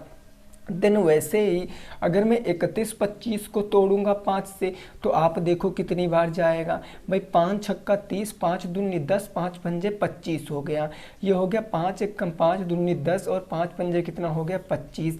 यहाँ देखेंगे 5 दूनी 10, 5 पंजे 25 और ये 2 से 5 बार में चला जाएगा, ये ऐसे हो गया। यानी 3125 को मैं 5 की पावर 5 कह सकता हूँ, 125 को मैं 5 की पावर 3 कह सकता हूँ। जब मैं इसको सॉल्व करूंगा तो 125 को मैंने कहा 5 की पावर 3 और इसकी होल पावर कितनी लगी थी मेरे भाई, तो x लगी हुई थी, कोई दिक्कत नहीं। यहाँ 3125 को मैंने कहा 5 की पावर 5, ये 5 की पावर 5 हो गया और इसकी होल पावर क्या कुछ लगी है, नहीं लगी है, तो बस यही हम कह देंगे। अब आप यहाँ पर देख सकते हो कि यहाँ बेस क्या हो जाएंगे बराबर, क्योंकि 5 की पावर 3 का x में गुणा कराओगे 3x और ये आ जाएगा 5 की पावर 5। बेस बराबर, बेस से कोई मतलब नहीं, ये हमने अभी बात बताई। यदि बेस बराबर तो पावरें भी क्या हो जाएंगी बराबर। 3x की वैल्यू 5 आ जाएगी और x की वैल्यू कितनी आ जाएगी 5/3 आ जाएगी। ये क्वेश्चन का राइट आंसर है, x की वैल्यू 5/3 आ जाएगी, ठीक है ना भाई। 125 5 की पावर 3, 5 पंजे 25 पंजे 125 पंजे 625 पंजे 3125, कोई दिक्कत नहीं ना, क्लियर बात। कितनी आ गई, x की पावर आ गई 5/3, ठीक, समझ गए हो ना। चलिए अगला क्वेश्चन देखेंगे, नेक्स्ट क्या कह रहा है उसको जरा लगाने की कोशिश होगी। अगला प्रश्न, यहाँ तक बात आपकी समझ में आ गई होगी, कोई परेशानी वाली बात नहीं है। देखो जो क्वेश्चन आपको थोड़ा सा डिफिकल्ट लगे, कंफ्यूजन वाले लगे, उनको नोट कर सकते हो और उस पर अच्छे से प्रैक्टिस करके आप उस क्वेश्चन को समझ सकते हो। जैसे नेक्स्ट क्वेश्चन है, ये काफ़ी लोग कंफ्यूज हो जाएंगे कि इसको हम कैसे लगाएं। जैसे दिया गया है रूट के अंदर 2 की पावर n और बराबर दिया गया है आपका कितना 64। तो आपसे पूछा है कि what is the value of n, आपसे पूछा है कि n का मान क्या होगा, इस n का मान क्या होगा आपसे पूछा है। आप इसको दो तरीके से लगा सकते हो भाई। कैसे लगा सकते हो, आप इस बात को ज़रा समझने का प्रयास करना। हमने आपको बताया था अगर रूट लगा है तो एक्चुअल में इसका मतलब क्या होता है। जैसे मैंने कहा ए रूट के अंदर है तो हम इसको कहेंगे रूट हटाएंगे तो पावर 1/2 लगाएंगे, यही तो करते थे। एक तो इससे लगा सकते हो, एक आपको पता है रूट का मतलब यहाँ 2 होता और यहाँ वाली संख्या जाती है तो इस संख्या के बट्टे में आ जाती ना, तो बात घूम फिर कर वहीं पर आ जाएगी। तो मैं इसको कह सकता हूँ, मैं इसको क्या कह सकता हूँ, ये जो 2 की पावर लिखी है इसको मैं n/2 कह सकता हूँ। आप कहोगे सर बिल्कुल कह सकते हो। अब 64, ये 64 हो गया। अब आप 64 को 2 के रूप में तोड़ने की कोशिश करो। 2 दूनी 4 दूनी 8 दूनी 16 दूना 32 दूना 64, कितनी बार जाएगा आप स्वयं से देख सकते हो। तो आप 64 को यहाँ पर देखो कितनी बार जाएगा, एक बार आप बताओ। तो 64 को आप देखोगे 2 दूनी 4 दूनी 8 16 32 और 64 6 बार में जाएगा। तो हम इसको 2 की पावर 6 कह सकते हैं। 2 से 2 हमारा बेस बराबर ख़त्म, यानी n/2 बराबर कितना बच जाएगा 6 बच जाएगा। 6 बट्टे से गुणे में जाएगा तो n की वैल्यू कितनी आ जाएगी 12 आ जाएगी। n की वैल्यू 12 इस क्वेश्चन का बिल्कुल सही जवाब हो जाएगा। 12 बिल्कुल राइट आंसर हो जाएगा, नोट कर सकते हो, ठीक है ना। 12 कितना आएगा, बिल्कुल सही जवाब आ जाएगा। ठीक है भाई, चलिए नेक्स्ट पहुंचते हैं, अगला प्रश्न, और उस प्रश्न को लगाने की कोशिश करते हैं वो प्रश्न क्या कह रहा है। ठीक है, क्लियर। चलिए नेक्स्ट देखेंगे अगला प्रश्न क्या है, जरा समझिए। यहाँ तक बात आपकी समझ में आ गई होगी। अगला क्वेश्चन क्या है जरा उसको समझिए। ये क्वेश्चन कह रहा है कि एक बेलन का संपूर्ण पृष्ठ, एक जो सिलेंडर है, बेलन है, उस बेलन का जो संपूर्ण पृष्ठ है यानी टोटल सरफेस एरिया वो आपको गिवन है। कितना गिवन है, तो वो गिवन है 165 पाई आर मीटर स्क्वायर। ठीक है ना। फिर तथा आपको क्या दिया गया है, आपको दिया गया आधार की त्रिज्या, बेस दिया गया है आपको, आधार की रेडियस वो कितनी दी गई है, 5 सेंटीमीटर। आधार की जो त्रिज्या है वो दिया गया है 5 सेंटीमीटर। तो आपसे पूछा क्या है आपसे पूछा बेलन का आयतन। आपसे क्या पूछे है, बेलन का आयतन। इस क्वेश्चन को लगाओ कि बेलन का आयतन क्या होगा। एक बार कोशिश करो इस प्रश्न को लगाने की फटाफट तरीके से। एक चीज़ का ध्यान रखना, इसमें यूनिट का ध्यान रखना, नहीं तो फिर गलत कर दोगे। ठीक है ना। फटाफट लगाने की कोशिश करो इस क्वेश्चन को, क्या आएगा राइट आंसर। ठीक है भाई, जल्दी से लगाओ इस प्रश्न को। देखो यहाँ जो सिलेंडर है इसका टोटल सरफेस एरिया आपको किस में दिया गया है, मीटर में दिया गया है, बट जो रेडियस दी गई है वो सेंटीमीटर में दी गई है। तो ये दोनों चीज़ क्या हो सकते हैं, अलग अलग नहीं हो सकते हैं, हमको सेम करना पड़ेगा। तो हम रेडियस को किस में कन्वर्ट कर सकते हैं, रेडियस को हम मीटर में कन्वर्ट कर सकते हैं, क्योंकि आपको पता है कि 1 मीटर में 100 सेंटीमीटर होते हैं। तो अगर मैं इसको मीटर में बदलूंगा तो 5/100 कह सकते हैं कि नहीं कह सकते हैं, बताओ। अगर ये रेडियस सेंटीमीटर में है, इसको मीटर में बदलेंगे तो 100 से भाग करेंगे, भाई ये 5/100 मीटर आ जाएगा। आएगा कि नहीं आएगा, बिल्कुल सही बात है। अब आपको दिया गया है संपूर्ण पृष्ठ, संपूर्ण पृष्ठ दिया गया, हम यहाँ से हाइट निकालेंगे। अब आप बता दीजिए कि जो बेलन का टोटल सरफेस एरिया होता है, संपूर्ण पृष्ठ क्षेत्र का क्षेत्रफल होता है, वो कितना होता है, वो होता है 2 पाई आर और ब्रैकेट में h प्लस में r, यही तो होता है। और ये किसके बराबर दिया गया, 165 पाई के बराबर दिया गया है। अब मीटर यहाँ है और मीटर में हमारी रेडियस भी आ गई है, मतलब कि अब हमें इसमें यूनिट नहीं चेंज करना, क्योंकि हमने ऑलरेडी चेंज कर लिया है। पाई की वैल्यू रखेंगे नहीं, क्योंकि पाई से पाई तो हमारा ख़त्म हो जाएगा। ये पाई से ये पाई ख़त्म हो गया तो ये हो जाएगा 2 इंटू रेडियस कितनी है 5/100, तो ये 5/100 हो गया। ब्रैकेट में h की वैल्यू हमें पता नहीं है और रेडियस कितनी हो जाएगी 5/100, ये 5/100 हो गया। और बराबर उस तरफ कितना बचा 165 बच गया, कोई प्रॉब्लम नहीं है। 2 से काटेंगे, 2 पंचे 10 हो गया है ना, 50 बार में कट गया। 5 एकम 5 और 5 दहम कितना हो गया 50 हो गया। ये 1/10 है, उधर जाएगा तो 10/1 बन जाएगा। अरे बनेगा ना, मतलब कि हम डायरेक्ट यहाँ अल्टीमेटली क्या लिख सकते हैं, ये हमारा इधर बचेगा h प्लस के 5/100 और ये उधर 10 जाएगा तो गुणा करा देगा, यानी ये बच जाएगा 1650 बचेगा ना। ये ऊपर में थोड़ा सा लिख दूं, ये बचेगा 1650, क्योंकि 10 जाएगा तो गुणा करा देगा। अब ये प्लस के 5/100 उधर ले जाओ तो माइनस के 5/100 कर दीजिए, यानी अब मैं कह सकता हूँ कि h इज इक्वल टू कितना आ जाएगा, ये 1650 इधर था ऑलरेडी और माइनस क्या आ जाएगा, माइनस आ जाएगा आपका कितना 5/100, ये आ गया 5/100। कोई दिक्कत नहीं ना, क्लियर बात हो गई। अब हम यहाँ से अपनी हाइट निकाल सकते हैं। हाइट कैसे निकालेंगे, तो आप देख लीजिए, हाइट निकालने के लिए इसका इसमें गुणा कराओ, यानी 16, 50 और 00 हमने यहाँ से चिपका दिए, -5 और बटे कितना हो जाएगा, 100 हो जाएगा। जब इसको फर्दर सॉल्व करेंगे 10 में से 5 जाएगा तो 5 बच गया, यहाँ बच गया 9 और यहाँ कितना बच गया, यहाँ बच गया भाई 9, यहाँ बच गया 4 और आगे बच गया 16। 16, 49, 95 बटे कितना आ जाएगा, 100 आ जाएगा। ये मीटर में आया है, किस में आया है, ये मीटर में आया है। तो हम इसको सॉल्व कर सकते हैं, 5 से थोड़ा छोटा कर सकते हैं, 5 या 15, एक बच गया, एक बच गया तो 14 हो गया, और 14 यानी 5 दूनी 10, 10 के बाद कितना बचा, 4, 49 हो गया, 5 9 45, 4 बचा 49, 5 9 45, 4 बचा 45, तो 5 9 45 बटे 5 दूनी 10, यानी ये आ गया 32,999 बटे 20 मीटर।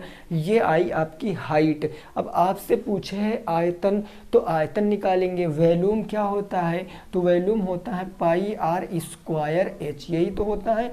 पाई आर की वैल्यू रखेंगे नहीं, हम पाई आर में ही उत्तर देंगे, क्योंकि हमें पाई आर में टोटल सरफेस एरिया दिया गया था।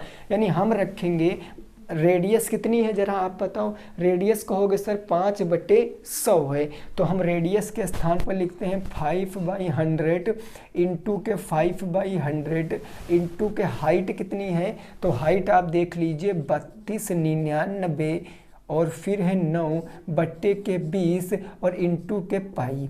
ये आपको सॉल्व कर लेना है, जो कटेगा काट लेना, जो जुड़ेगा जोड़ लेना, और जो आंसर आ जाएगा आपका मीटर क्यूब में आ जाएगा। ये क्वेश्चन का राइट आंसर है। आंसर जो आएगा मीटर क्यूब में आ जाएगा, ये राइट आंसर है। देखो, हो सकता है इस क्वेश्चन में थोड़ा सा मिसप्रिंट हो, क्योंकि यहाँ 5 सेंटीमीटर दिया गया था, हमने इसको मीटर में बदला, इसलिए चीज़ें बहुत ज़्यादा डाटा हो गया। तो हो सकता है कि बुक में मीटर लिखा हो, बट बाई मिस्टेक सेंटीमीटर यहाँ लिख गया हो, बुक में मिसप्रिंट हो गया हो, है ना। तो आपको याद रखना। खैर, मैंने जो क्वेश्चन दिया गया था उसके आधार पर मैंने इस क्वेश्चन को सॉल्व किया है। आप यहाँ मीटर करोगे तो अदर आएगा, तब आपको यूनिट चेंज नहीं करना पड़ेगा, तब आप डायरेक्ट ऐसे लगा सकते हो। बट मैंने सेंटीमीटर देखा, क्योंकि एग्जाम वाले में भी सेंटीमीटर लिखा, तो इसीलिए इतना बड़ा डाटा आ गया। तो उससे घबराना नहीं है, जब डाटा बड़ा आ गया काटो पीटो बटे में भी उत्तर दे दो, कोई दिक्कत वाली बात नहीं है, ठीक है ना। क्लियर। चलिए इसको नोट कीजिए, नेक्स्ट पहुंचते हैं। अगला प्रश्न क्या है उसको जरा समझने की कोशिश करते हैं, अगले प्रश्न को। ठीक है भाई, क्लियर हो गई बात ना। चलिए नेक्स्ट देखते हैं अगला प्रश्न। अगला प्रश्न कह रहा है, उसको जरा समझिए, क्या कह रहा है उसको आपको समझना है। ठीक है भाई, चलिए नेक्स्ट क्वेश्चन है, उसको आपको सॉल्व करना है। यहाँ तक आपकी चीज़ें समझ में आ गई हैं, उम्मीद करते हैं। जो भी चीज़ें समझ में नहीं आई हैं आप कमेंट कर देना, आपको निश्चित तौर पर वो समझाया जाएगा। ठीक है भाई। देखो अगला प्रश्न क्या है, जरा उसकी भावनाओं को समझो। क्वेश्चन कह रहा है, नेक्स्ट कह रहा है कि यदि साइन थीटा बराबर आपको दिया गया है साइन थीटा बराबर 11/61, तो आपसे पूछे है कि शेष अनुपात बताओ। आपसे पूछे है कि शेष अनुपात क्या होंगे, वो आपको बताना है। ये क्वेश्चन है, ये आप इसका आंसर लगा के बताओ। यदि साइन थीटा बराबर 11/61, तो शेष आपको त्रिकोणमितीय अनुपात बताने हैं। एक बार कोशिश कर लीजिए और बताने की बताइए क्या आएगा इस क्वेश्चन का राइट आंसर। ठीक है ना। यहाँ पर एंगल आपसे मैटर नहीं करता है, थीटा है तो थीटा में ही जवाब देना है। तो मैं आपसे इतनी बात जानना चाह रहा हूँ कि जो यह साइन थीटा है ये किसके बराबर होता है, तो ये लंब बटे कर्ण के बराबर होता। इंग्लिश में इसको कहेंगे परपेंडिकुलर, और हाइपोटेनस के बराबर होता है। और यही आपको दिया क्या गया है, 11/61 दिया गया है ना। तो अगर हम तीसरी साइड नहीं पता करेंगे तो हमें शेष रेशियो नहीं पता चल सकते हैं। इसीलिए हम क्या करेंगे, थर्ड साइड पता करेंगे। ये यहाँ से हम थर्ड साइड पता करेंगे। हमने माना कि ये हमारा थीटा है, थीटा हमने फिक्स कर लिया। हम इसका नाम दे देते हैं A, B और C। ये 90 डिग्री है, 90 डिग्री के ठीक सामने हाइपोटेनस यानी कर्ण होती है, और कर्ण है कितनी 61, तो 61 हम दे देते हैं। अब बचा थीटा, थीटा के हिसाब से लंब ये हो जाएगा, और है कितना लंब 11 है लंब। अब हम यहाँ से बेस निकाल सकते हैं। उसके लिए क्या होगा, उसके लिए हमको करना पड़ेगा पैथागोरस थ्योरम लगाना पड़ेगा। पैथागोरस प्रमेय कहती है कि कर्ण का स्क्वायर यानी AC का स्क्वायर बराबर लंब का स्क्वायर AB का स्क्वायर प्लस आधार का स्क्वायर यानी BC का स्क्वायर। AC कितना है 61, तो ये हो जाएगा 61 का स्क्वायर बराबर AB आपको दिया गया 11, 11 का स्क्वायर और प्लस आप करोगे BC का स्क्वायर। तो हम यहाँ से BC आसानी से फाइंड आउट कर सकते हैं। भाई समझो इधर 61 का स्क्वायर कितना होता, 1 का स्क्वायर 1 हो गया, 1 छक्का 6 और 6 दूनी 12, 12 के 2 हासिल कितना आ गया 1 आ गया, 6 चाह के 36, 36 और 1 कितना हो गया 37। 11 का स्क्वायर 121 इधर लाओगे तो माइनस हो जाएगा 121 और बराबर इस तरफ बच जाएगा BC का स्क्वायर। 3721 से 121 घटाओगे तो ये बचेगा 3600 स्क्वायर आएगा, तो रूट में परिवर्तित हो जाएगा यानी BC बचा अंडर रूट 3600। तो हम अगर BC आपसे पूछे कितना आएगा, 36 का मतलब 600 का मतलब 10, तो BC कितना आ गया 60 आ गया। BC मतलब ये भुजा आपने निकाल लिया कितना है 60 है। अब हम सारा मान बता देंगे क्योंकि हमें तीनों साइड पता चल गई हैं। साइन पता है, अगर साइन पता है तो आप कॉस थीटा का मान निकालोगे। कॉस थीटा ये सब रेशियो कैसे लिखते हैं हम, तो लाल बटे कक्का से आपको पता होगा। कॉस थीटा होता आधार बटे कर्ण, तो आधार बटे कर्ण, आधार कितना हो जाएगा, आधार आपने निकाला है 60, ये आ जाएगा 60 और कर्ण कितना आ जाएगा 61। ये कॉस थीटा की वैल्यू है। कॉस थीटा पता है तो सेक थीटा आप इसका अपोजिट बता सकते हो। सेक थीटा आ जाएगा 61 बटे 60 आएगा ना। कॉस हो गया, सेक हो गया। टेन बताएंगे, टेन थीटा क्या होता है, तो टेन थीटा होता लंब बटे आधार। लंब है 11, आधार है 60, तो ये हो जाएगा 11 बटे 60। टेन पता है तो कॉट इसका अपोजिट हो जाएगा। कॉट इसका अपोजिट क्या आएगा 60 बटे 11। कितने पता चल गए 4 और 1 हमें दिया गया था 5। छठवां हम पता कर सकते हैं कॉसेक थीटा।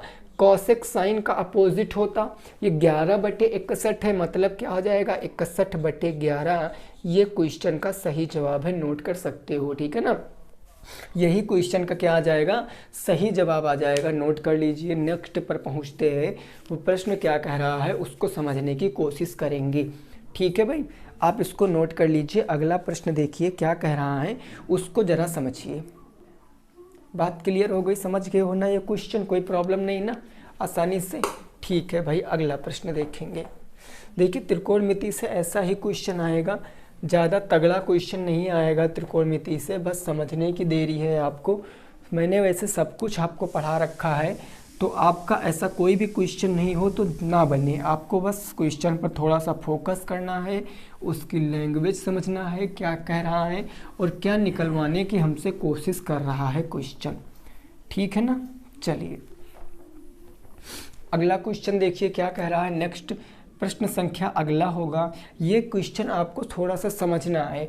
ये क्वेश्चन कह रहा है कि साइन स्क्वायर थीटा बराबर है पाई आर, या हम ऐसे कह दें साइन स्क्वायर बराबर है पाई आर बट्टे में 4 और प्लस में है कॉस स्क्वायर बराबर पाई आर बट्टे में 6 और प्लस में है टेन स्क्वायर बराबर पाई आर बट्टे में 4 का मान बताओ। इसका आपको मान बताना है, क्या आएगा इसकी वैल्यू। अब फटाफट आप इस क्वेश्चन को लगा के बताओ। ऐसा क्वेश्चन मैंने 3 बार आपको कराया है, 3 बार ऐसा क्वेश्चन। हमने आपको इसका डिफरेंस भी बताया है कि क्या आएगा इसका डिफरेंस। मैं अगर यहाँ पर छोटा सा सी बना देता हूँ तब आपको डिफरेंस बिल्कुल अच्छे से क्लियर हो जाएगा, ठीक है ना। इस क्वेश्चन को लगा के बताओ क्या आएगा। देखो पाई आर के स्थान पर कितना रखेंगे 180 ना, तो ये हमारा क्या आ जाएगा, ये आ जाएगा साइन स्क्वायर 180 बट्टे में कितना आ जाएगा 4 आ जाएगा। प्लस में ये आ जाएगा कॉस स्क्वायर पाई आर के स्थान पर 180/6 आ जाएगा, और प्लस में टेन स्क्वायर पाई आर के स्थान पर 180 में कितना आ जाएगा, 4 आ जाएगा। अब हम इसको थोड़ा सिंप्लीफाई कर सकते हैं, 4 से काटेंगे, 4 चौके 16, 2 बचा, 4 पंचे 20, यहाँ 45 आ गया। 6 से काटेंगे तो 6 तियाँ 18, यहाँ 30 आ गया। 4 से काटेंगे, 4 चौके 16, 4 पंचे 20, 45 और 30 डिग्री आ गया। यानी बेसिकली क्वेश्चन अब हमारा क्या बचा, क्वेश्चन बच गया साइन स्क्वायर 45 डिग्री, और प्लस में बचा कॉस स्क्वायर 30 डिग्री, प्लस में क्या बचा आपका टेन स्क्वायर 45 डिग्री। यही तो प्रश्न बचा ना, बस आपको मान रखना है। साइन 45 अंश का मान कितना होता है, 1/√2। चूँकि इसका स्क्वायर लगा है तो हम इसका स्क्वायर लगा देंगे। प्लस कॉस 30 अंश का मान कितना होता, जो साइन 60 का मान होगा वही कॉस 30 अंश का मान होगा, यानी √3/2 होता है। कितना होता है, √3/2 का होल स्क्वायर, क्योंकि स्क्वायर लगा। टेन 45 अंश का मान 1 होता है, तो ये 1 का क्या आ जाएगा, स्क्वायर आ जाएगा। अब जब हम इसको सॉल्व करेंगे फर्दर तो 1/√2 का स्क्वायर क्या आ जाएगा, 1/√2 का स्क्वायर 1/2 आएगा। √3/4 का स्क्वायर कितना आएगा, 3/4 आ जाएगा। प्लस 1 का तो 1 ही रहेगा, इसके नीचे बटे 1 हमने मान लिया। एलसीएम लेने के लिए सबको 4 से मल्टीप्लाई कराएंगे, क्योंकि 4 हमारा एलसीएम आएगा। तो 2 को 4 बनाने के लिए 2 से नीचे गुणा और 2 से ऊपर गुणा, तो ये बच जाएगा 2 एकम 2/4, प्लस में 3 में कितना आ जाएगा, 4, और प्लस में 4 एकम 4/4। हर बराबर हैं, एक हर ले लेंगे, ऊपर ऐड करेंगे, 4 3 7 और 7 2 कितना हो जाएगा, 9, 9/4 ये क्वेश्चन का राइट आंसर है। या आप इसको कह सकते हो 4 दूनी 8 1 9/4, 2 सही 1/4 कह लो या 9/4 कह लो, दोनों के दोनों क्वेश्चन क्या हैं, आपके सही हैं, नोट कर सकते हो। इस प्रश्न को नोट कर सकते हो, दोनों प्रश्न आपके क्या हो जाएंगे, बिल्कुल सही हो जाएंगे। ठीक है ना, ये आपको समझना था, ये इम्पोर्टेंट क्वेश्चन था जो आपकी एग्ज़ाम में आ सकता है।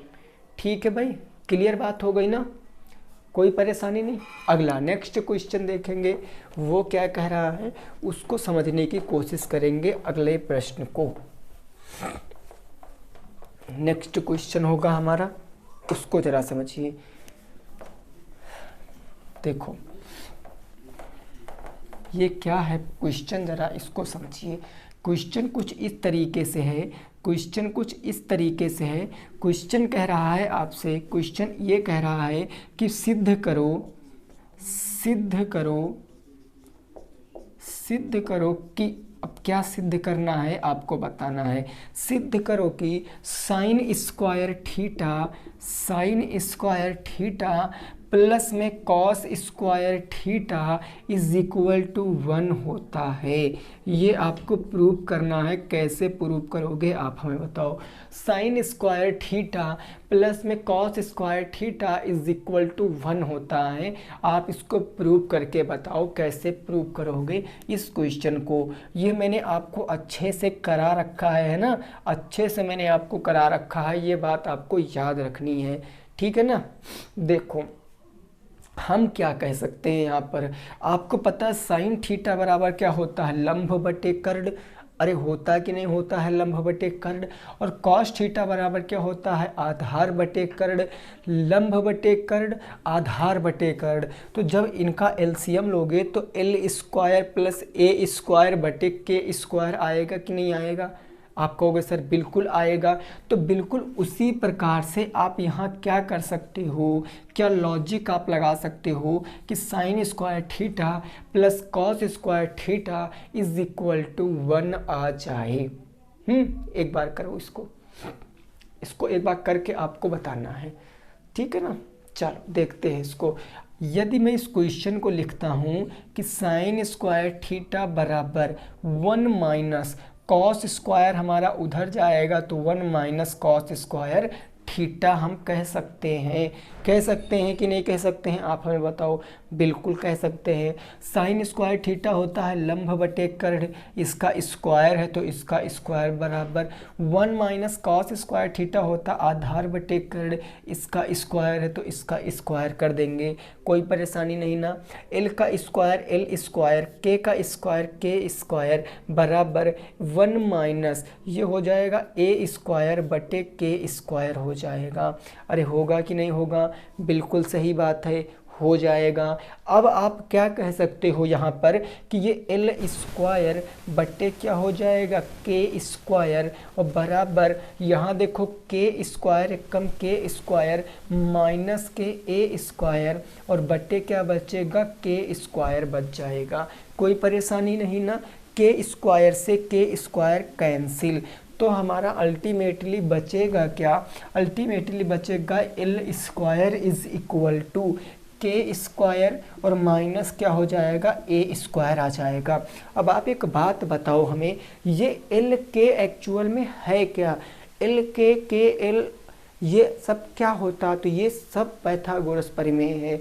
एल का मतलब लंब होता है, के का मतलब कर्ण होता है, और ए का मतलब आधार होता है।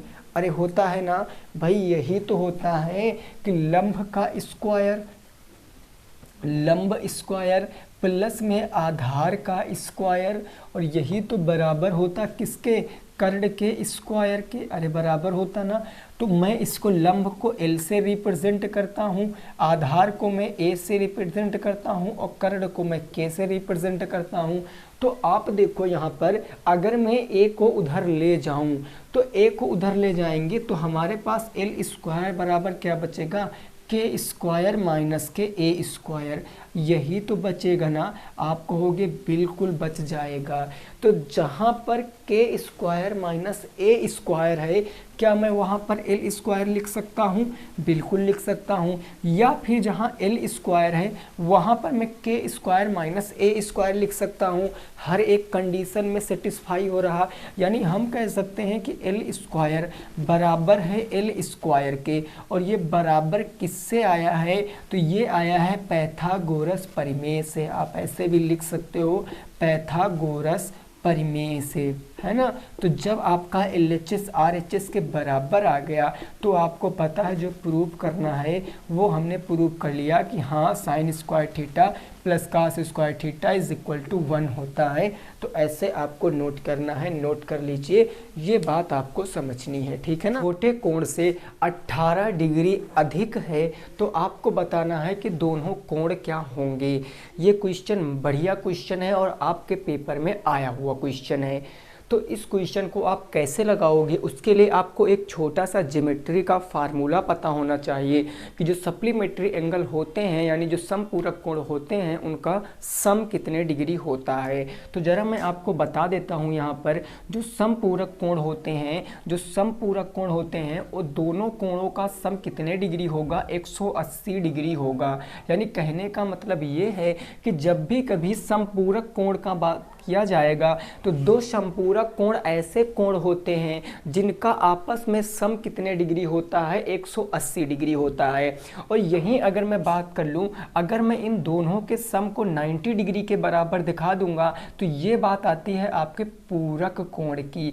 पूरक कहीं कहीं लिखा मिलेगा, कहीं कहीं आपको कोटि पूरक लिखा मिलेगा। तो याद रखना जब क्वेश्चन में पूरक कोण कहेगा या कोटि पूरक कहेगा तो उन दोनों कोणों का सम 90 अंश होगा। लेकिन क्वेश्चन में समपूरक कह रहा है मतलब दोनों कोणों का योग कितना होगा? 180 डिग्री हो जाएगा।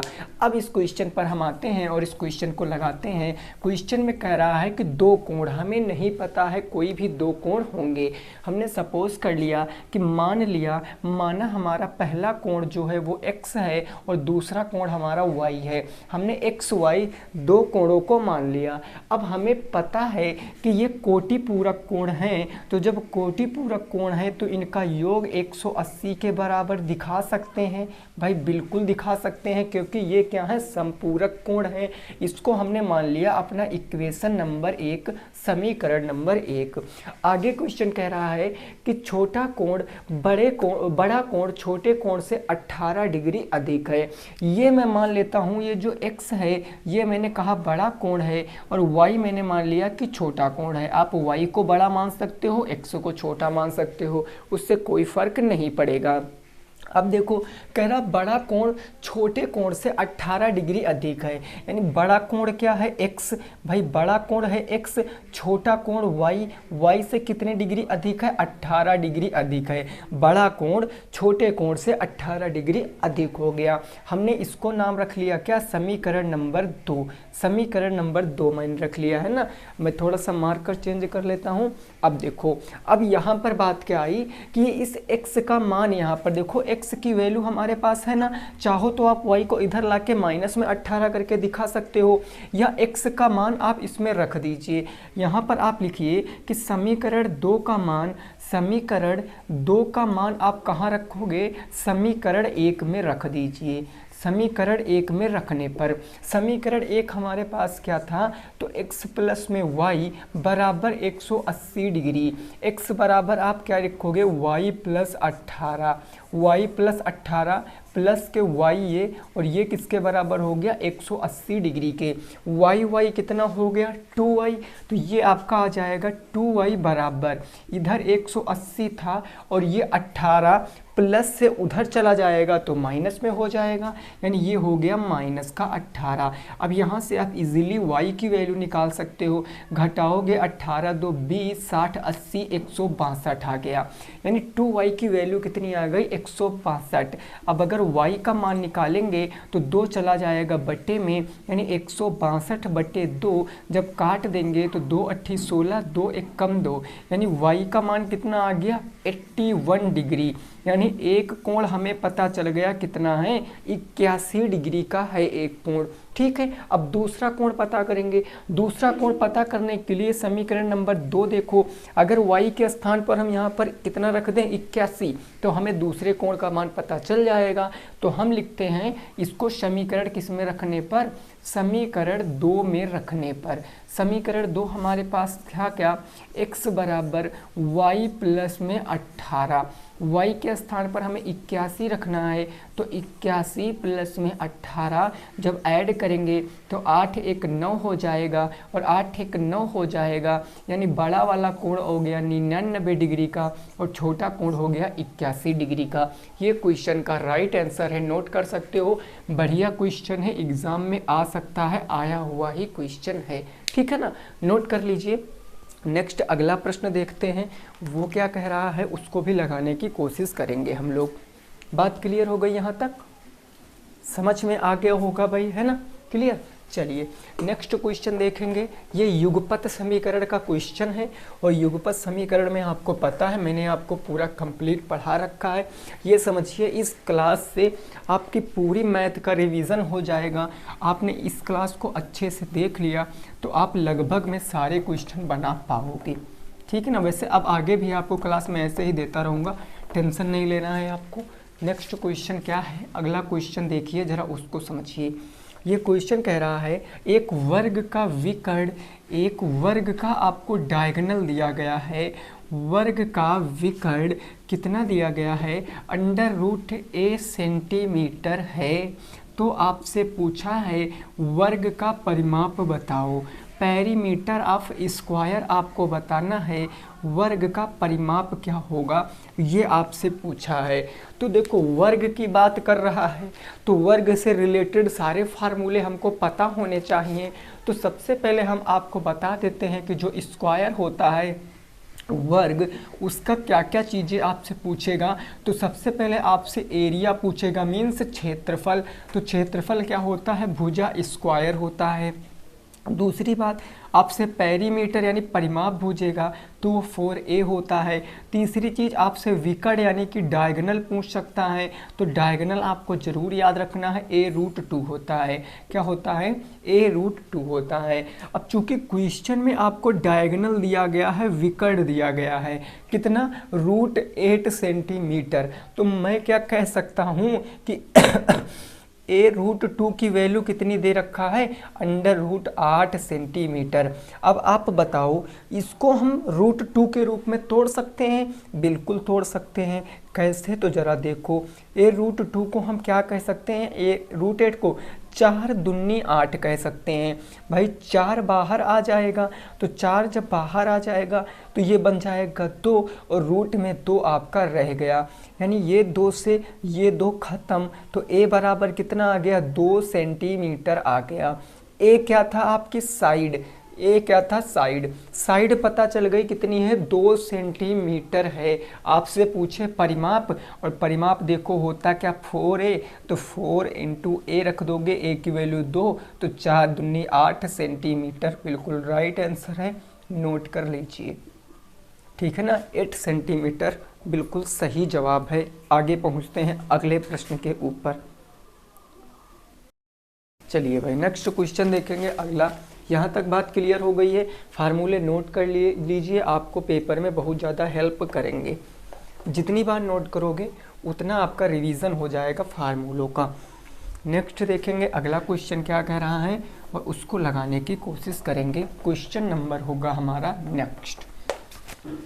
ये क्वेश्चन देखो भाई, ये कह रहा है कि एक आयताकार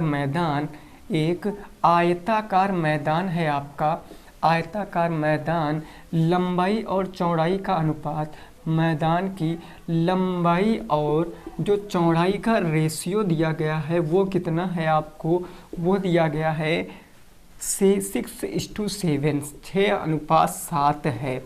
क्वेश्चन कहा गया यदि परिमाप 1690 सॉरी, यदि परिमाप आपको दिया गया है कितना, 1690 सेंटीमीटर, तो आपसे पूछा है क्षेत्रफल क्या होगा।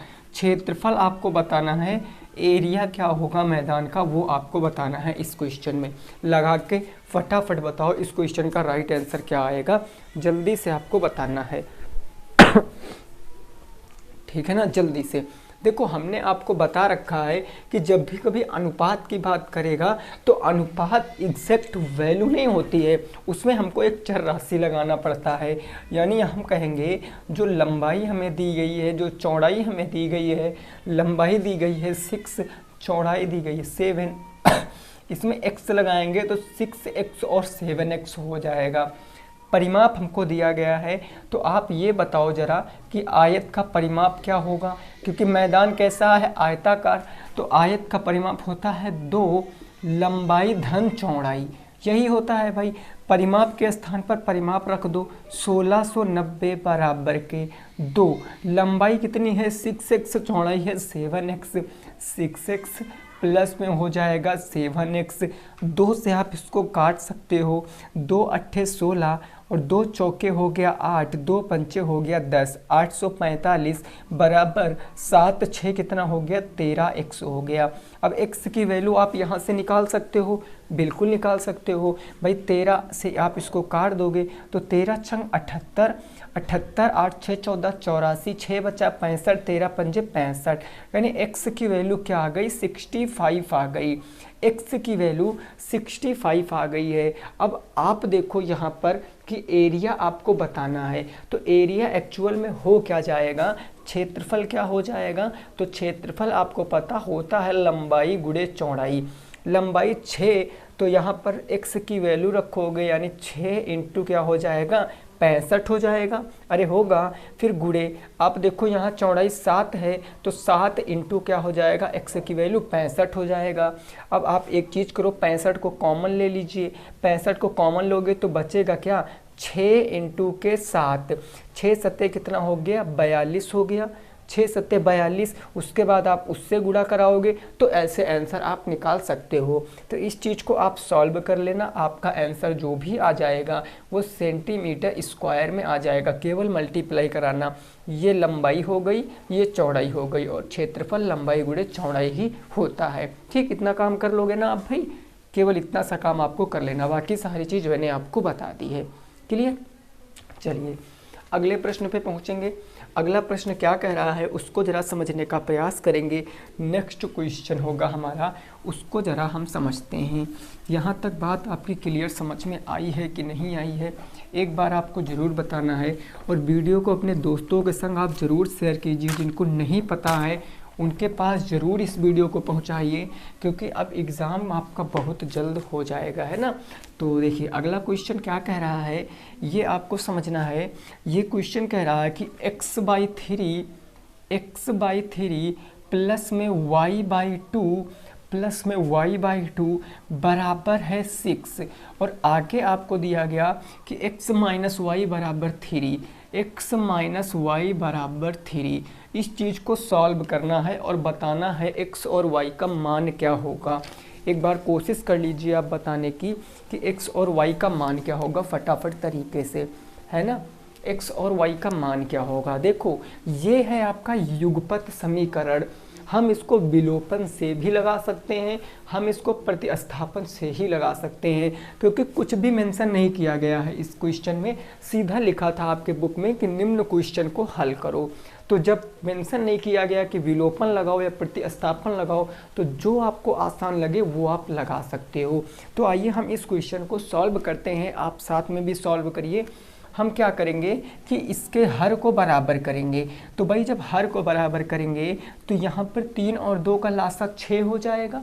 भाई 2x ऊपर चला गया 2x प्लस में 3y ऊपर चला गया तो 3y, और बटे में कितना हो गया 3 दूनी 6 बराबर उस तरफ कितना आ गया 6 आ गया। 6 गुणे से उधर बटे से गुणे में चला जाएगा, यानी ये बन जाएगा 2x प्लस में 3y बराबर के 6 चाह के 36। ये बन गया समीकरण नंबर 1। क्लियर बात। दूसरा समीकरण हमको अच्छे से दिया गया था, क्या था, x माइनस के y बराबर कितना था 3 था। अब किसी भी एक समीकरण के किसी भी एक चर के गुणांक बराबर कर लो, क्योंकि हम विलोपन लगा देंगे। तो गुणांक बराबर करने के लिए हम x का कर लेते हैं। x का करने के लिए पूरे समीकरण में हमें 2 से इंटू कराना पड़ेगा, तभी 2x आएगा। यानी ये हमारा समीकरण क्या बन जाएगा, पहला तो रहेगा 2x प्लस में 3y बराबर के कितना आएगा 36। 2 से गुणा कराएंगे तो ये आ जाएगा 2x माइनस में 2y बराबर 2 तिया कितना हो गया 6 हो गया। अब चिन्ह परिपाटी याद है हमको, माइनस कर लेंगे, ये माइनस ये प्लस और ये माइनस हो गया। देखो ये प्लस माइनस कैंसिल, 2y और 3y मिलकर कितना बन गए 5y बराबर 36 माइनस 6 कितना हो गया 30। तो y की वैल्यू 5 छक्का 30, y की वैल्यू कितनी आ गई 6 आ गई। यानी y कितना है तो 6 है। अब x का मान पता करना है, समीकरण किस में रख दें, इसमें चाहे रख दें चाहे इसमें रख दें, किस में आसान बैठेगा तो इसमें ज़्यादा आसान बैठेगा। तो हम कह सकते हैं कि y बराबर 6 समीकरण 2 में रखने पर, y बराबर 6 समीकरण 2 में अगर मैं रख दूंगा तो आप देखो समीकरण 2 था हमारे पास, x माइनस वाई बराबर 3, y बराबर 6 रखेंगे, x माइनस के 6 बराबर 3, तो x बराबर कितना जाएगा माइनस का 6 प्लस हो जाएगा तो 6 3 9। x की वैल्यू 9 आ गई और y की वैल्यू 6 आ गई। अगर यहाँ पर आप देखो रख के सॉल्व करोगे तो 6 ही आएगा, ठीक है ना। x की वैल्यू अगर आप यहाँ पर 9 रखोगे तो 3 तिया 9 यहाँ 3 आ जाएगा, y की वैल्यू 6 रखोगे 2 तिया 6 3 प्लस 3 6 आ जाएगा। 9 में से अगर आप 6 घटाओगे तो भी 3 आएगा, मतलब उत्तर की जांच भी हमारी हो सकती है, ठीक है ना भाई। नोट कर लीजिए, अगले प्रश्न पे पहुँचेंगे उसको लगाने की कोशिश करेंगे। नेक्स्ट क्वेश्चन क्या है ज़रा उसको हम लोग सॉल्व करने की कोशिश करेंगे, ठीक है ना। क्लियर बात हो गई भाई, ओके। चलो नेक्स्ट देखेंगे अगला क्वेश्चन, उसको क्या कैसे सॉल्व कर सकते हैं आप, जल्दी से थोड़ा बताने की कोशिश करेंगे। अगला क्वेश्चन कुछ इस प्रकार से है, नेक्स्ट क्वेश्चन कुछ इस प्रकार से है। ये आसान क्वेश्चन है, आप इसका आंसर बताओ क्या आएगा। तो देखो इस क्वेश्चन को लगाने के लिए आपको क्या है, इसके गुणनखंड ज्ञात करने हैं, है ना। तो अगर मैं हर बराबर करूं तो ये 8 से हमें नीचे गुणा कराना पड़ेगा, 8 से यहाँ भी गुणा कराना पड़ेगा, यानी डायरेक्ट हम यहाँ इससे गुणा करा सकते हैं। 8 दूनी 16x स्क्वायर माइनस के 8x हो जाएगा, और प्लस के ये 1/8 हो जाएगा बराबर 0। 8 बटे से उधर अब हम गुणे में भेज सकते हैं, क्योंकि सभी के स्थान पर अब 8 हम बराबर कर दिए ना, तो ये हमारा आ जाएगा 16x² माइनस के 8x और प्लस के कितना आ जाएगा 1 बराबर कितना आ जाएगा 0 आ जाएगा। ठीक है ना। अब आप देखो यहाँ पर आपको माइनस का 8 लाना है। 16 एकम 16, 16 के फैक्टर करोगे तो 4 चौके 16, 16x² माइनस के 4x माइनस के 4x प्लस में 1 बराबर 0। अब पेयर बना के क्या करेंगे, कॉमन ले लेंगे। अगर हम इधर कॉमन ले रहे हैं 4x, तो ये x से x गया यानी 4x बच जाएगा, माइनस के 1 बच गया। माइनस के 1 कॉमन ले लें तो 4x और माइनस में लिए हैं तो माइनस का 1 बचेगा, यानी एक ब्रैकेट में हमारा बच गया 4x माइनस के 1 और दूसरे ब्रैकेट में बचा 4x माइनस के 1, दोनों के बराबर 0 है। तो x की वैल्यू क्या आ जाएगी, x की वैल्यू दोनों स्थान से 1/4 यहाँ से भी आ जाएगी और 1/4 यहाँ से भी आ जाएगी। ये दो गुणनखंड हो जाएंगे, नोट कर सकते हो। ठीक है ना। हो सकता कुछ विद्यार्थियों को यहाँ समझ में नहीं आया हो, तो मैं बता दूं, जैसे 2x² लिखा था और माइनस के x लिखा था, प्लस के 1/8 लिखा था। अगर हम हर बराबर करेंगे तो आपको पता है इसके नीचे बटे 1, इसके नीचे बटे 1।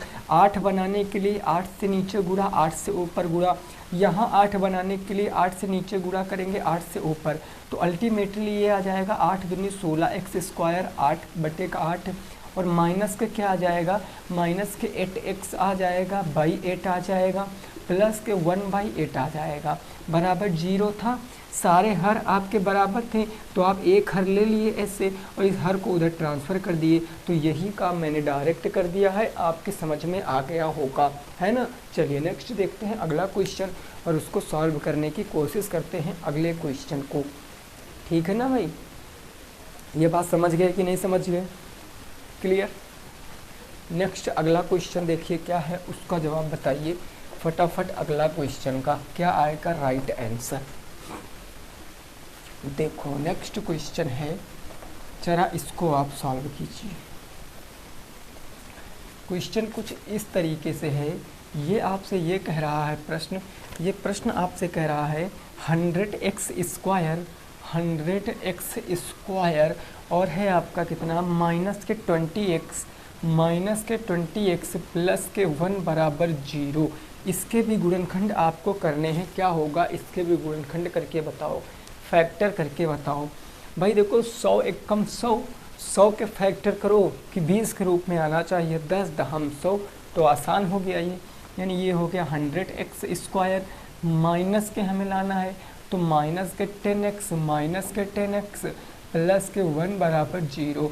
भाई 10 दहम 100 आ जाएगा, इनको जोड़ने पर माइनस का 20 आ जाएगा। भाई कॉमन ले लो दो के पेयर बना के, तो इधर कॉमन क्या मिल रहा है 10x। भाई x से x गया तो ये 10x यहाँ बच गया, माइनस के 1 ये बच गया, माइनस के हमने कॉमन 1 ले लिया है तो 10x और प्लस माइनस का 1 हो जाएगा, क्योंकि मैंने माइनस का कॉमन लिया है। तो ये आ जाएगा एक ब्रैकेट में 10x माइनस के 1, अगले ब्रैकेट में भी आपका आएगा 10x माइनस के 1 बराबर 0। तो x की वैल्यू दोनों स्थानों से क्या आएगी, माइनस प्लस में हो जाएगा 1/10 और यहाँ से भी x की वैल्यू क्या आएगी 1/10। क्वेश्चन का सही जवाब है, नोट कर सकते हो। बस यही इतना ही करना था। 4 स्टेप में आपको पूरा 1 से 1.5 नंबर का क्वेश्चन आएगा और आपको मिल जाएंगे ये नंबर। ठीक है भाई, क्लियर हो गई बात। अगले क्वेश्चन पे पहुँचते हैं। नेक्स्ट क्वेश्चन क्या कह रहा है उसको ज़रा समझते हैं। अगला प्रश्न हो जाएगा अगला क्वेश्चन, ठीक है। इसको ज़रा समझिए, ये क्या कह रहा है आपसे, क्या कहने की कोशिश है, ज़रा इसको समझिए। ये क्वेश्चन कह रहा है वह छोटी से छोटी संख्या, वह छोटी से छोटी पूर्ण वर्ग संख्या, क्या बताना है, पूर्ण वर्ग संख्या बताओ। वह छोटी से छोटी पूर्ण वर्ग संख्या बताओ जो किससे कट रही हो, 8, 15, 20 से कट रही हो। 8, 15, 20 से पूर्णतः विभाजित हो, 8, 15, 20 से पूर्णतः विभाजित हो, ये आपको बताना है। जल्दी से लगाओ। पूर्णतः विभाजित हो, ये क्वेश्चन आया हुआ क्वेश्चन है आपके पेपर में, तो इस बार भी ऐसा क्वेश्चन बन सकता है। 8, 15, 20 से पूर्णतः विभाजित हो, छोटी से छोटी संख्या बताना है। देखो पूर्णतः विभाजित होने का मतलब क्या है, ऐसी कौन सी संख्या है जो पूर्णतः विभाजित होगी, मीन्स एलसीएम है। तो हम क्या करेंगे, इनका सबसे पहले हम एलसीएम निकालेंगे। एलसीएम मतलब लीस्ट कॉमन मल्टीप्लाई, लासा जिसको बोलते हैं। तो कौन कौन सी संख्या दी गई हैं, हमें दिया गया है 18, 18 के बाद है 15, 8 है, 8 के बाद 15, 15 के बाद है 20। इनका एलसीएम निकालेंगे तो हम भाग विधि का प्रयोग कर लेते हैं। 2 से काटेंगे या हम सीधे 4 से काट सकते हैं, 2 से ही काटें। 2 चौके 8, 15 कटेगा नहीं, और 2 धाम कितना हो गया 20। फिर 2 से काट सकते हैं, 2 दूनी 4 हो गया, 15 कटेगा नहीं, और 2 पंचे 10 हो गया। एक बार और 2 से काटेंगे, 2 एक कम 2, 15 कटेगा नहीं, ये 5 हो गया, ये भी नहीं कटेगा। 5 से काटेंगे तो 5 तियाँ 15, 5 एक कम 5 हो गया। यहाँ काटेंगे 3 से एक बार, तो ये देखो पूरा पूरा सॉल्व हो गया। यानी हमारे पास जो गुणनखंड आए हैं वो क्या आ गए, वो गुणनखंड आए हैं। 2 कितनी बार आया है भाई, 1, 2, 3 बार। तो 1, 2 और 3 बार 2 आया है। फिर 3 कितनी बार आया, 1 बार, और 1 बार आया है 5। अब आपको पता है कि संख्या आपको पूर्ण वर्ग बतानी, परफेक्ट स्क्वायर। और परफेक्ट स्क्वायर कब होगा, जब सबके 2-2 के जोड़े बन जाएंगे। भाई देखो क्या सबके 2-2 के जोड़े बन रहे हैं, भाई एक तो 2 का जोड़ा बन रहा है, बाकी किसी का जोड़ा नहीं बन रहा। जिसका नहीं बन रहा उसको आपको बनाना पड़ेगा। यानी कहने का मतलब क्या हो जाएगा कि 1-2 की कमी है। भाई 1-2 का तो जोड़ा हमारे पास बन रहा है, तो ये बन गया। अगला जोड़ा हमारे पास 2 का क्या है, 1 है, तो 2 का 1 जोड़ा कम है, यानी 1-2 हमने इनको दे दिया। 5 1 कम था तो 1 5 भी हमने दे दिया। 1 3 कम था तो 1 3 भी हमने दे दिया। अब आप देखो ये हमारे पास 2 का 1 जोड़ा था, समझे, तो हमने इसको 1 जोड़ा दे दिया, तो इसके पूरा कंप्लीट था। अब यहाँ 1-2 और होता तो जोड़ा बन जाता है, यानी 1-2 हमने दे दिया, तो देखो अब इसका जोड़ा बन गया। इनके पास 1 5 की कमी थी तो हमने 1 5 दे दिया, ये 5 का जोड़ा बन गया। ये 1 3 की कमी थी तो 1 3 दे दिया। सबके जोड़े बन गए। अब मतलब अब क्या हो गई, ये पूर्ण वर्ग संख्या, बस इनका गुणा करा दो। भाई 2 कितनी बार आ जाएगा, 2 दूनी 4, दूनी 8, दूनी 16, 1 2 3 और 4 बार, इंटू 5 आ जाएगा 2 बार, इंटू 3 आ जाएगा 2 बार। गुणा करा लो, 2 दूनी हो गया 4, 4 दूनी 8, 8 दूनी 16, 16 पंचे 80, और 8 पंच 40, 400, 4 तियाँ 1200, 12 तियाँ 3600। ये क्वेश्चन का राइट आंसर आ जाएगा। 3600 will be the correct answer in this question. 3600 इस प्रश्न का बिल्कुल सही जवाब आ जाएगा। 3600 जो कि 60 का क्या है, स्क्वायर भी है, पूर्ण वर्ग भी है, और यह संख्या इससे पूर्णतः विभाजित भी हो रही है। तो नोट कर लीजिए। नेक्स्ट देखते हैं अगला प्रश्न क्या कह रहा है, उसको समझने की कोशिश करेंगे नेक्स्ट क्वेश्चन को। ठीक है ना भाई, क्लियर बात हो गई, साफ कर रहे हैं हम। चलिए अगला क्वेश्चन है, आप उसको समझिए। नेक्स्ट क्या है आप उसको समझिए, अगले प्रश्न को। यहाँ तक बात आपकी समझ में आई कि नहीं आई है, एक बार आप कमेंट करके ज़रूर बताएं। बिल्कुल अच्छे से आपकी समझ में आनी चाहिए ये बात, क्योंकि ये सारे क्वेश्चन वो हैं जो आपको एग्ज़ाम में देखने को डायरेक्ट मिल सकते हैं। अगला क्वेश्चन है 5 की पावर -3 इंटू 5 की पावर -3 इंटू 25, और फिर है आपका प्लस 25 की कितनी है 525, 525 की पावर 0, 525 की पावर 0 का मान बताओ। इसका आपको मान बताना है कि इसकी वैल्यू क्या होगी। 5 की पावर 1/3 कर देंगे, या हम ऐसे कर सकते हैं 5 की पावर -3 है, गुणे 25 है, फिर प्लस 525 की पावर 0 है। अब यहाँ पर जो 2 इम्पॉर्टेंट कंसेप्ट होते हैं घातांकरणीय के, वो दोनों आपको यहाँ मैं बता दूंगा कौन कौन से होते हैं। एक तो किसी भी नंबर की पावर अगर ऋणात्मक है, धनात्मक बनाने के लिए उसका 1 बटे में कर देते हैं, यानी 1/m। एक तो ये कंसेप्ट। दूसरा कंसेप्ट, किसी भी नंबर की पावर 0 है तो उसका हमेशा मान 1 होता है, बस केवल इतना करना है। तो देखो ये फर्स्ट वाले को देखो, ये आपका किस में है, ये आपका किस में है, ये आपका माइनस में है। इसको प्लस में बनाओगे तो ये 1/5 की पावर कितना आ जाएगा, 3 आ जाएगा। इनटू ये 25 है तो ये 25 ही रहेगा, प्लस में 525 की पावर 0, किसी भी नंबर की पावर 0 उसका मान कितना होता है, 1 होता है, मतलब इसके स्थान पर 1 रख देंगे। इसको सॉल्व कर लीजिए। 5 की पावर 3 का मतलब 125, 5 पंजे 25, पंचे 125 इंटू 25 और प्लस में क्या हो जाएगा 1। 25 पंचे कितना होता है, 25 चौके 100, 25 पंचे 125, 1/5 प्लस के 1, तो ये उत्तर कितना आएगा, 5 एकम 5, 6/5 इस क्वेश्चन का राइट आंसर है। 6/5 क्या हो जाएगा, इस क्वेश्चन का सही जवाब हो जाएगा। इसको एक तरीके से आप और भी कर सकते थे, कैसे, आप देखो 5 की पावर -3 था, इनटू मैं 25 को क्या लिख सकता था, 5 की पावर 2 लिख सकता था, आप कहोगे बिल्कुल सर लिख सकते थे, और प्लस इसका मतलब 1 हो जाएगा। अब इसको देखो, बेस बराबर मल्टीप्लाई घाते जुड़ जाएंगी, यानी -3 प्लस के 2 और प्लस में 1, तो ये आ जाता 5 की पावर -1 प्लस में 1, यानी ये आ जाता 1/5 प्लस 1, तो 5 एकम 5, 6/5 यहाँ से भी आता। तो कोई दिक्कत नहीं, कोई भी कंसेप्ट लगा लो, आंसर सेम आएगा। बस ये 2 बातें आप हमेशा याद रखना, यहाँ से क्वेश्चन बन जाएगा कि किसी भी नंबर की पावर अगर ऋणात्मक है, धनात्मक बनाने के लिए उसको बटे में लिख देते हर के स्थान पर। किसी भी नंबर की पावर 0 है तो उसका मान हमेशा 1 ही होता है, ठीक है ना। चलिए नेक्स्ट अगला क्वेश्चन देखेंगे, उसको ज़रा सॉल्व करने की कोशिश करना है नेक्स्ट क्वेश्चन को, ठीक है भाई।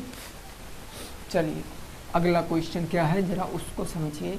नेक्स्ट क्वेश्चन हमारा क्या कह रहा है, उसका जवाब आपको बताना है।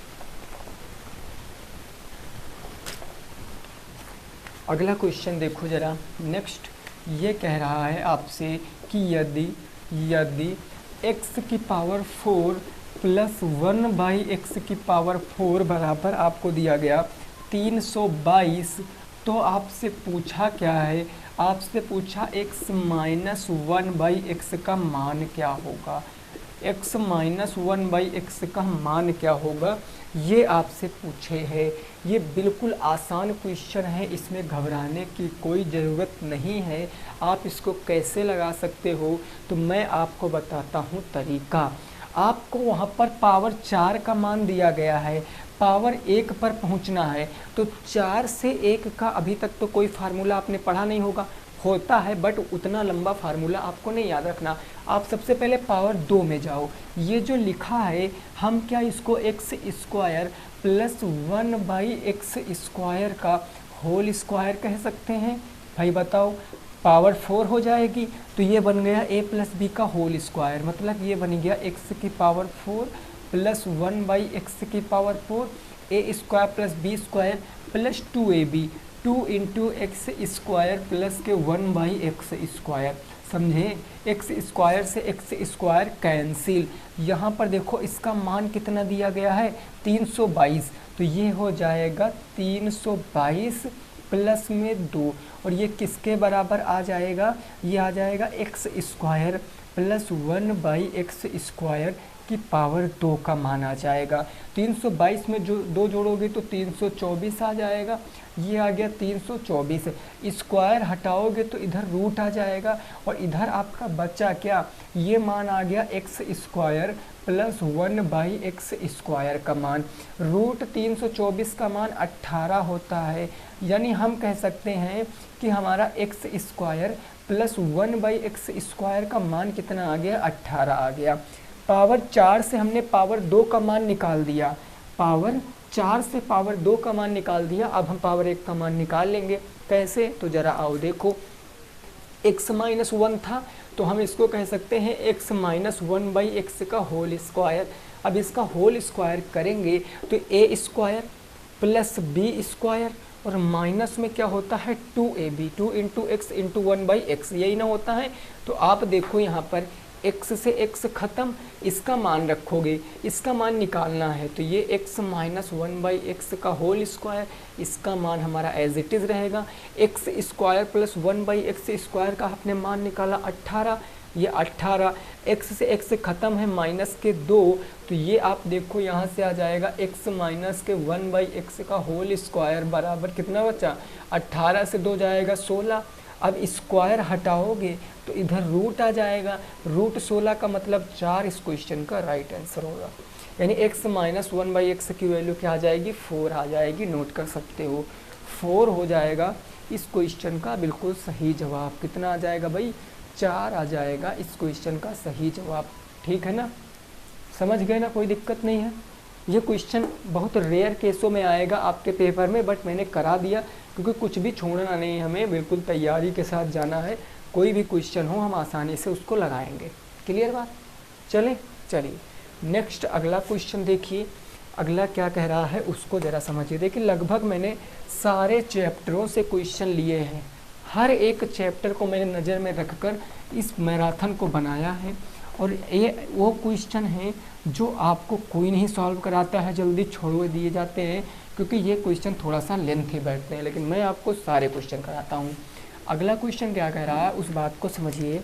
ये क्वेश्चन कह रहा है कि त्रिभुज PQR में, त्रिभुज PQR में, ठीक है, एंगल Q जो है वो बराबर है 90 डिग्री के, एंगल P बराबर 90 डिग्री के। आगे आपको दिया गया है कि यदि PQ plus QR, PQ plus में QR बराबर कितना है 25 सेंटीमीटर, 25 सेंटीमीटर, और आगे दिया गया है आपको PQ 5 सेंटीमीटर है, PQ कितना है 5 सेंटीमीटर है। तो आपसे पूछे हैं साइन P और कॉस P tan P का मान, साइन P कॉस P और है आपका tan P का मान क्या होगा, tan P का मान बताओ। ये क्वेश्चन इससे पहले भी मैंने आपको कराया है ना, तो आप आसानी से इस क्वेश्चन को लगा सकते हो। ये क्वेश्चन इससे पहले भी मैंने आपको कराया है, आप इस क्वेश्चन को लगाने की कोशिश करो। क्या आएगा इस क्वेश्चन का राइट आंसर, त्रिकोणमिति का क्वेश्चन है, आया हुआ प्रश्न है कि एक ट्रायंगल है PQR जिसमें एंगल Q 90 डिग्री है, यदि PQ प्लस QR 25 सेंटीमीटर है, PQ 5 सेंटीमीटर है, तो sine P cos P tan P का मान बताना है। सबसे पहले ये जो x यहाँ पर हम मानेंगे, क्योंकि हमें 1 और 2 ही साइड पता है, तीसरी साइड नहीं पता है, तो हम उसको निकालेंगे। हम सबसे पहले एक ट्रायंगल बना लेते हैं 90 डिग्री वाला, यानी राइट एंगल ट्रायंगल, जिसमें कोण क्यों क्या है 90 डिग्री। तो ये भैया 90 डिग्री होता है, इसका नाम हम कोण क्यों रखेंगे, इसका नाम हम P रख सकते हैं, इसका नाम हम क्यों रख सकते हैं, PQR हो गया, ये PQ और R हो गया, PQ और R हो गया। कोई परेशानी नहीं हुई ना। अब देखो यहाँ पर क्या बात आएगी, क्वेश्चन क्या कह रहा है कि जो PQ प्लस QR है वो 25 सेंटीमीटर है, यानी PQ प्लस में QR ये कितना है 25 सेंटीमीटर है। अब मेरी भाई बात को समझो, PQ आपको दिया गया 5 सेंटीमीटर। अब एक चीज़, अगर मैं इस साइड को x मान लूँ, अगर मैं इस साइड को x मान लूँ तो ये कितना आएगा भाई, PQ प्लस QR 25 है, यानी ये साइड और ये साइड मिला के कितना है 25 है। हमने एक को x मान लिया तो दूसरी क्या बचेगी, क्या दूसरी 25 माइनस x नहीं बचेगी।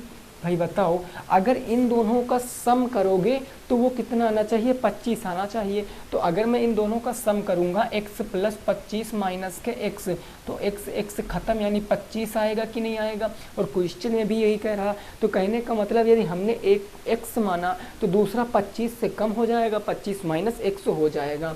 अब यहाँ से हम क्या करेंगे, पाइथागोरस प्रमेय लगा के x की वैल्यू निकाल सकते हैं।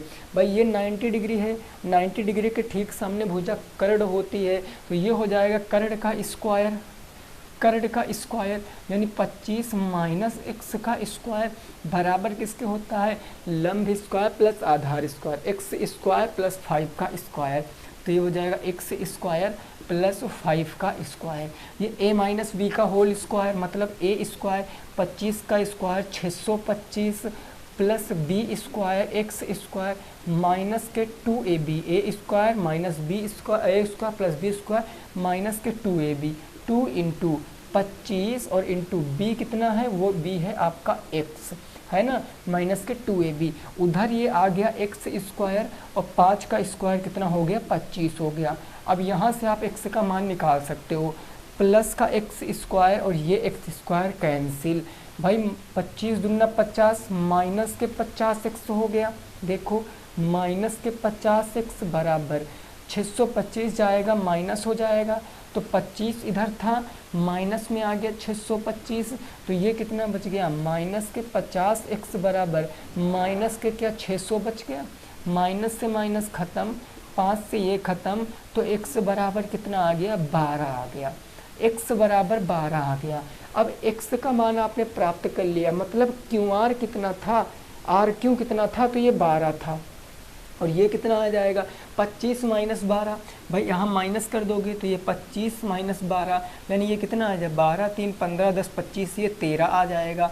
ये साइड 13, ये साइड 12, ये साइड 5। अब कुछ भी पूछे आप बता दो। देखो अब आपसे कुछ भी पूछे आपसे कॉस पी का मान, तो ज़रा आप हमें बताओ कॉस थीटा बराबर क्या होता है। कॉस थीटा बराबर आधार बटे कर्ण होता है कि नहीं होता है। एंगल पी लेना है, एंगल पी के हिसाब से आधार 5 हो जाएगा, कर्ण 13 हो जाएगा, यानी 5/13 आ गया पहले का आंसर। दूसरा आपसे क्या पूछे, साइन पी का मान। साइन पी, साइन क्या होता है, लंब बटे कर्ण। अब देखो लंब एंगल पी को लेना है तो पी के हिसाब से लंब 12, कर्ण क्या हो जाएगा 13, तो दूसरा आंसर आ गया कितना 12/13। अगले तीसरा क्वेश्चन पूछा है टैन पी का मान। टैन थीटा बराबर क्या होता है, लंब बटे आधार। लंब कितना हो जाएगा 12, आधार 5, तो 12/5। ये हो गया क्वेश्चन का राइट आंसर। समझे भाई, ये हो गया क्वेश्चन का राइट आंसर, नोट कर सकते हो। ये इम्पॉर्टेंट क्वेश्चन है और ये पेपर में आने लायक क्वेश्चन है, इसको नोट कर लीजिए। आगे पहुंचते हैं अगले प्रश्न पर और उसको समझने की कोशिश करेंगे। नेक्स्ट क्वेश्चन क्या कह रहा है, ठीक है ना भाई, क्लियर बात हो गई यहाँ तक, कोई दिक्कत नहीं है। चलिए अगला क्वेश्चन देखेंगे। अगला और आज का हमारा होगा लास्ट क्वेश्चन, वो देखेंगे क्या कह रहा है और आपको बताना है कि वीडियो कैसी लगी है, आपको चीज़ें समझ में आई हैं कि नहीं आई हैं। ये सारी चीज़ें आपको कमेंट करके ज़रूर बताना है, ठीक है ना। देखो अगला नेक्स्ट क्वेश्चन क्या है, ये आपको बताना है। अगला क्वेश्चन, ये क्वेश्चन आपसे कह रहा है कुछ इस प्रकार से क्वेश्चन है। ये कह रहा है 5 cos स्क्वायर 60 डिग्री और प्लस में कितना है 4 sec स्क्वायर 30 डिग्री, माइनस में है आपका tan स्क्वायर 45 डिग्री और बटे में आपका कितना है, तो बटे में आपको कुछ दिया गया है कितना, साइन स्क्वायर 30 अंश, साइन स्क्वायर 30 अंश प्लस में कॉस स्क्वायर 30 अंश, प्लस में कॉस स्क्वायर 30 अंश। इसका मान आपको बताना है, इसका मान बताना है। क्या आएगा इस क्वेश्चन का राइट आंसर, क्या आएगा इस क्वेश्चन का राइट आंसर, आपको इसका मान बताना है। उससे पहले दो चीज़ें हैं जो मैं आपसे बताना चाहूँगा। सबसे पहली तो बात ये है कि आप लोग वीडियो को ज़रूर शेयर करो, उन सभी दोस्तों के संग शेयर करो जिनको नीड है, जिनको आवश्यकता है कि हमें इस क्वेश्चन में दिक्कत हो रही है, इस क्वेश्चन में प्रॉब्लम हो रही है, ठीक है ना। देखो शेयरिंग इज़ केयरिंग, अगर शेयर करोगे तभी वो आपको फ़ायदा देगा। यदि आप सोचो कि मैं ही इस चीज़ को पढ़ लूँ, मैं ही लाभ उठा लूँ, तो उससे कोई फ़ायदा नहीं होने वाला है मेरे भाई। आप दूसरों के बारे में भी सोचिए। वैसे दुनिया तो नहीं सोचती है, बट आपको सोचना है, दुनिया से हट के सोचना है। बस इस चीज़ को याद रखना। पूरी मैराथन क्लास का केवल एक ही चीज़ मैं आपसे कह रहा हूँ कि इस वीडियो को आपको जितना ज़्यादा हो सकते हो उतना ज़्यादा आप शेयर कीजिए, ठीक है ना। चलिए अब इस क्वेश्चन को हम बताते हैं। ये क्वेश्चन है कॉस स्क्वायर 60 अंश। भाई मान आपको याद होने चाहिए, मान नहीं याद है तो दिक्कत आ जाएगा। कॉस 60 अंश का मान कितना होता है, भाई देखो साइन के लिख लो, बाकी सारे आप बता सकते हो। साइन 0 अंश का मान 0, साइन 30 अंश का मान 1/2, साइन 45 अंश का मान 1/√2, साइन 60 अंश का मान √3/2, फिर होता है 1, फिर क्या होता है 1, है ना। 0, 30, 60, 45 60 और 90। अब आपको cos 60 अंश की वैल्यू चाहिए। cos 60 अंश की वही वैल्यू होगी जो साइन 30 अंश की होगी, यानी ये हमारा हो जाएगा 5 इंटू cos 60 अंश का मान 1/2, तो ये हो जाएगा 1/2 का स्क्वायर प्लस में 4 सेक स्क्वायर 30 अंश। सेक 30 अंश सेक किसका अपोजिट होता है, कॉस का अपोजिट होता है। कॉस 30 अंश की वैल्यू क्या हो जाएगी, तो कॉस 30 अंश की वैल्यू होती है √3/2, इसका अपोजिट करेंगे तो 2/√3, ये किसकी आ जाएगी, सेक 30 अंश का मान, यानी 4 गुणे ये आ जाएगा 2/√3 का स्क्वायर। कोई प्रॉब्लम नहीं सर। -tan 45 का मान होता है 1, तो 1 का स्क्वायर हो गया। ऊपर की सारी वैल्यू हमने लिख ली ना। नीचे देखो साइन स्क्वायर 30, साइन 30 अंश का मान 1/2, तो ये हो जाएगा 1/2 का स्क्वायर। फिर प्लस में कॉस स्क्वायर 30, कॉस 30 अंश का मान कितना होता है √3/2, तो ये हो जाएगा √3/2 का स्क्वायर। अब आपको यहाँ पर केवल सॉल्व करना है। 5, 1 का स्क्वायर 1, तो 5/4 हो जाएगा। भाई देखो 5 यहाँ लिखोगे 5 इंटू 1 का स्क्वायर 1 और 2 का स्क्वायर कितना हो जाएगा 4, प्लस में 4 इंटू 2 का स्क्वायर 4, √3 का स्क्वायर कितना हो जाएगा 3, माइनस 1 का स्क्वायर 1, ऊपर बचा, नीचे क्या बचा 1/4 हो गया, नीचे 1/4 और प्लस में कितना आ जाएगा 3/4 आ जाएगा। ठीक है, अब ऊपर वाले को अलग सॉल्व कर लो, नीचे वाले को अलग सॉल्व कर लो। ऊपर वाले को मैं सॉल्व करूँगा तो 5 एकम 5/4 प्लस का 4 चौके 16/3 माइनस में 1, है ना। अब मैं ऊपर वाले को सॉल्व कर रहा हूँ, तो आप देखो मैं इसके नीचे /1 मानूंगा, हर बराबर करूँगा। 4, 3, 1 का लासा 12 होता, इसको 12 बनाने के लिए नीचे 12 से गुणा, ऊपर 12 से गुणा। 3 को 12 बनाने के लिए नीचे 4 से, ऊपर 4 से। 4 को 12 बनाने के लिए 4 से नीचे, 3 से नीचे, 3 से ऊपर, और नीचे बटे 3 1 4, 4/4, ये 4/4 आ गया। ठीक है ना। अब ये देखो ऊपर क्या आ जाएगा, 5 3 15 प्लस में 16 चौके कितना हो गया 64 हो गया, माइनस में 12 एकम कितना हो गया 12, और बटे कितना हो गया नीचे 4/4, और 4/4 का मतलब 1 ही होता है, कोई दिक्कत नहीं है भाई। 4/4 का मतलब कितना होता है 1 ही होता है। उससे पहले आप ये समझो नीचे कितना 4 3 12, ये 12 आ गया, बटे नीचे 1 आ गया। अब ऊपर देखो कितना बचेगा 5 4 9 और 6 1 7, अगर 79 से 12 घटा दोगे, 9 में से 7 गया 2, 67, 67/12 कितना आंसर आएगा 67/12। इस क्वेश्चन का बिल्कुल राइट आंसर है, नोट कर सकते हो। 67/12 इस क्वेश्चन का सही जवाब है। क्या आपकी बात समझ में आई है कि नहीं आई है। तो लगभग मैंने आपको इस मैराथन में जो भी टफ क्वेश्चन हमें लग रहे थे कि हाँ इन क्वेश्चनों को आपको बताना चाहिए, वो मैंने आपको करा दिए हैं। अब काम आपको एक करना है, केवल आपको इतना काम करना है कि इस वीडियो को आपको शेयर करना है। इस वीडियो को शेयर करना, कहीं भी आप जाइए इस वीडियो को शेयर ज़रूर कीजिए। बताइए, देखिए ये क्लास लाइव क्लास है, recorded class in the sense मतलब ये है कि कोई पहले की क्लास नहीं चलाई जा रही कि पहले की क्लास जो बनी हुई हो उस क्लास को चलाया जा रहा हो, ऐसा कुछ भी नहीं है। ये क्लास आप इससे पहले कभी नहीं देखे होंगे, ये क्लास पहली बार चैनल पे पड़ी है। तो आपको याद रखना है कि इस नए क्वेश्चन की सीरीज को ज़रूर फॉलो करना है आपको, रेदर देन जो पिछले क्वेश्चन हो रहे हैं। ठीक है ना। तो इस चीज़ को बिल्कुल आप अच्छे से याद रखेंगे। मैं क्या कहने की कोशिश कर रहा हूँ आप समझ रहे होंगे, और आप इस क्वेश्चनों को ज़रूर नोट करेंगे। वीडियो को आपको शेयर करना है, चैनल को सब्सक्राइब करना है। मिलेंगे आपसे नेक्स्ट क्लास में, तब तक सभी साथी रखेंगे अपना ख्याल। जय हिंद, जय भारत और वंदे मातरम।